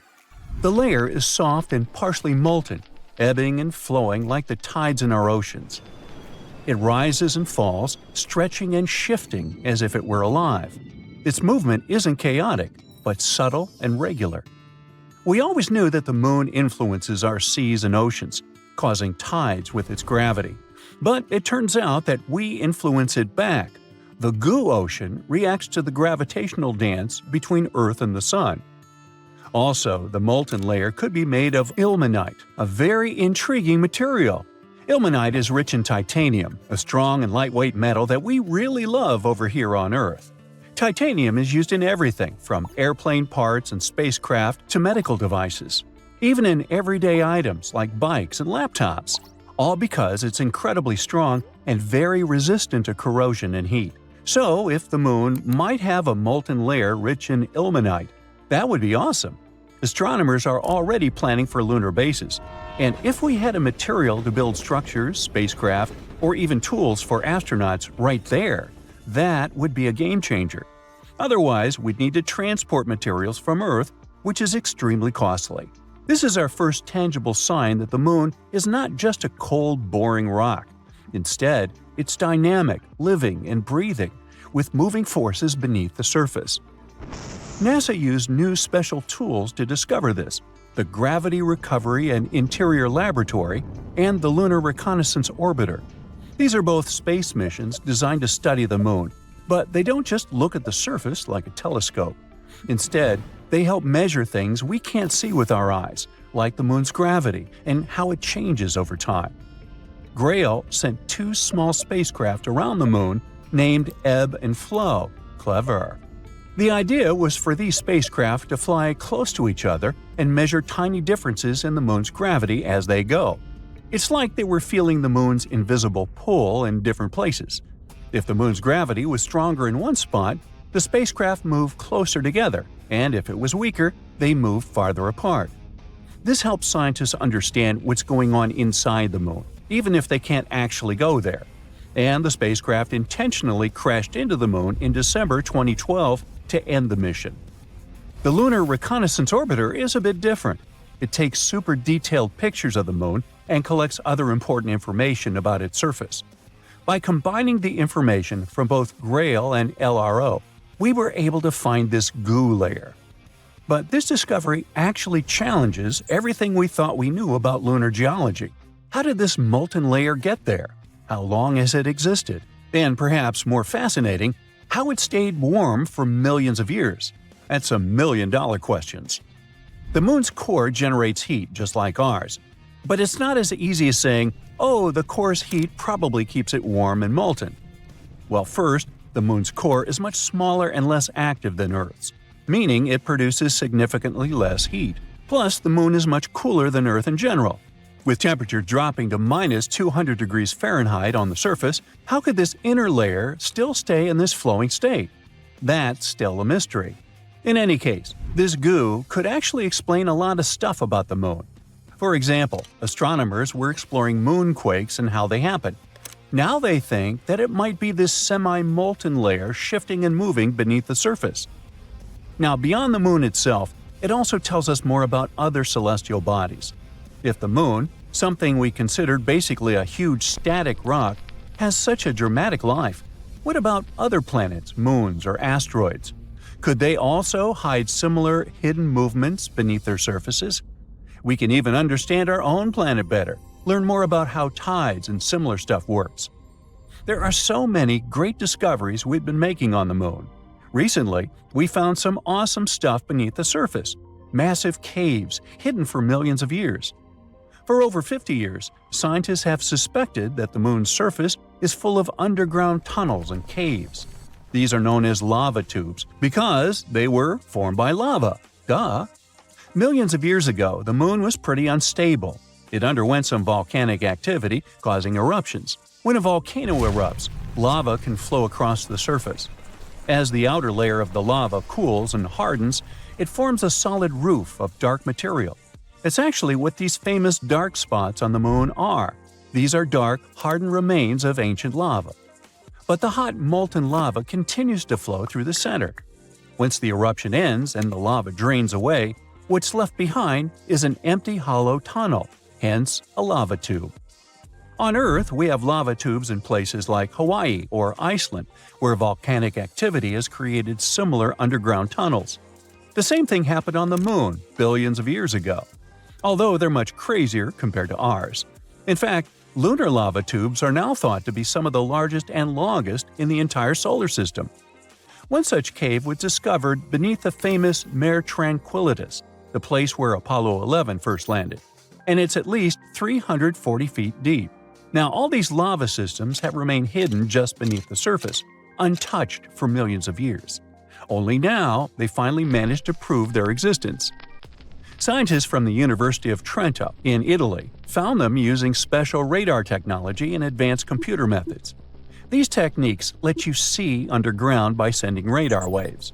The waves bounce back and give clues about what's hidden underneath. By analyzing the way these waves reflected back, the researchers could detect the shape and size of the hidden caves. Now, the best thing about this discovery is that we could build all our bases there. These caves protect from radiation, harsh winds, and meteoroids. NASA even found evidence that some of these caves stay at a steady 63 degrees Fahrenheit. That's some crazy coziness for the moon. And on top of that, there could even be some water there. So humans could take shelter inside these natural tunnels and build entire colonies on the moon. And I know what you're thinking. Could unexpected lunar monsters hide deep in those caves? Well, sure. There's a huge potential for exploring these caves and finding some awesome stuff. But even if we manage to find a miracle, like small life or microbial organisms, there's a 99% chance that there won't be actual animals or monsters. It would just be impossible for them to develop in such conditions. But it would make a great horror movie. Researchers want to send robots or drones to explore the tunnels first, and then see if they're safe enough for humans. And it's not just the US getting in on the action. China is also investigating the possibility of using these moon caves as a future base, showing that the race to explore and settle the moon is heating up. TRES-2b, or not to be, is a planet where night never ends. And it's not your regular night with stars shining in the beautiful skies. Here it's pitch dark and scorching hot. TRES-2b is a gas giant, roughly 1.5 times more massive than Jupiter, and its surface absorbs light better than charcoal. It might also have a faint dark red glow because of its burning air, which is as hot as fresh lava. Lovely. In the star system of 55 Cancri, there are 5 planets, 4 of which are gas giants similar to Jupiter and Saturn. But the 5th one, or rather the first because it's closest to the star, is different in a most horrible way. 55 Cancri e is so close to its sun that half the planet's surface is a literal ocean of molten lava. The other half is in eternal darkness because it never sees the sun. The planet is always turned to its star on one side, and between the scorching and the dark, there's the twilight zone, a thin strip of gloomy nothingness. That's a getaway spot. HD 189377b, oh, I'm not going to say that again, is the only exoplanet in the orbit of its star, and at first glance it looks quite pretty, blue and white swirls making up wondrous patterns on the surface. But these pleasant colors actually come from hard silicate particles in the planet's atmosphere, which means it rains glass here. But the worst is that winds reach the speed of 5,400 miles per hour, or almost Mach 7. Well, for comparison, the fastest wind speed on Earth was 254 miles per hour, over 20 times less. Thus, the glass falling from the sky travels horizontally at hypersonic speeds, shredding everything in its path. Better duck. The next system, whose name I won't even try to pronounce, this one, has 3 exoplanets, which are all being slowly destroyed by their own star. It happens because that star is not a regular. It's a pulsar, a rapidly spinning core of an exploded star. It creates powerful electromagnetic pulses in several directions while rotating at several thousand times per second. As a result, the planets orbiting this deceased star are slowly being eaten away and will eventually disappear entirely. Kepler-70, hey, I can say that one, is a hot blue dwarf star that exploded into a red giant some 18 million years ago. At the time, it was orbited by at least 2 planets, the closer of which was a Jupiter-like gas giant. Its name was Kepler-70b, and it still exists, but the overgrown star consumed it and transformed it into a blazing hot rocky world. Right now, it's one of the hottest planets ever discovered. Its temperature is higher than the surface of our Sun. It was lucky to survive spending time inside the star, but it's evaporating now and will probably be no more in the near future. WASP-12b is one of the weirdest and saddest planets out there. The enormous gravity of its star, combined with the planets consisting mostly of gas, result in the star slowly devouring its protege. So pal, what's eating you? My mother. WASP-12b has already taken the form of an egg, stretched toward its merciless sun, and it's unable to do anything with its condition. In another 10 million years, the planet will inevitably succumb to the voracious star's appetite. Hey, you asked. If you ever wondered what it's like to walk on ice and hot coals at the same time, Gliese 436b is a planet that would give you a vivid example. Being extremely close to its sun, the Neptune-sized exoplanet boasts temperatures hotter than a blazing oven, and yet it's covered in ice, which burns incessantly. This ice is much denser due to the enormous gravity of the planet, staying solid even under extreme conditions and not melting away. No list of frightening worlds could do without mentioning Venus, the Earth's evil twin. The second planet from the Sun has an atmosphere so thick and full of clouds that its surface is much hotter than that of Mercury. Volcanic eruptions constantly thrash Venus. Its gravity is almost 100 times stronger than ours, and those clouds I mentioned are not made of water but of sulfuric acid, which condenses and rains down on the ground, adding to the inferno. But even if you were brave, or crazy, enough to try to pass through these clouds, you probably couldn't. The winds up there are as strong as some of the most powerful hurricanes back on Earth. Here we have a very long name for a very, very cold planet. Although the host star is not too far away, it's a small and rather cool red dwarf, whose light and heat barely even reach the planet. The temperatures out there fall as low as minus 370 degrees, which is only marginally warmer than absolute zero. The exoplanet is thus dark, gloomy, and covered in eternal ice that never thaws. I thought I thaw that Thumbworth. Still, if it has a rocky core, it might generate some heat, so there's a chance that deep below the frozen surface, some unknown alien things might lurk. Dimidium, located roughly 50 light-years away from our solar system, is a planet hostile to any living thing on many accounts. It's tidally locked to its sun, which means one of its sides is always facing the star, while the other is always turned away.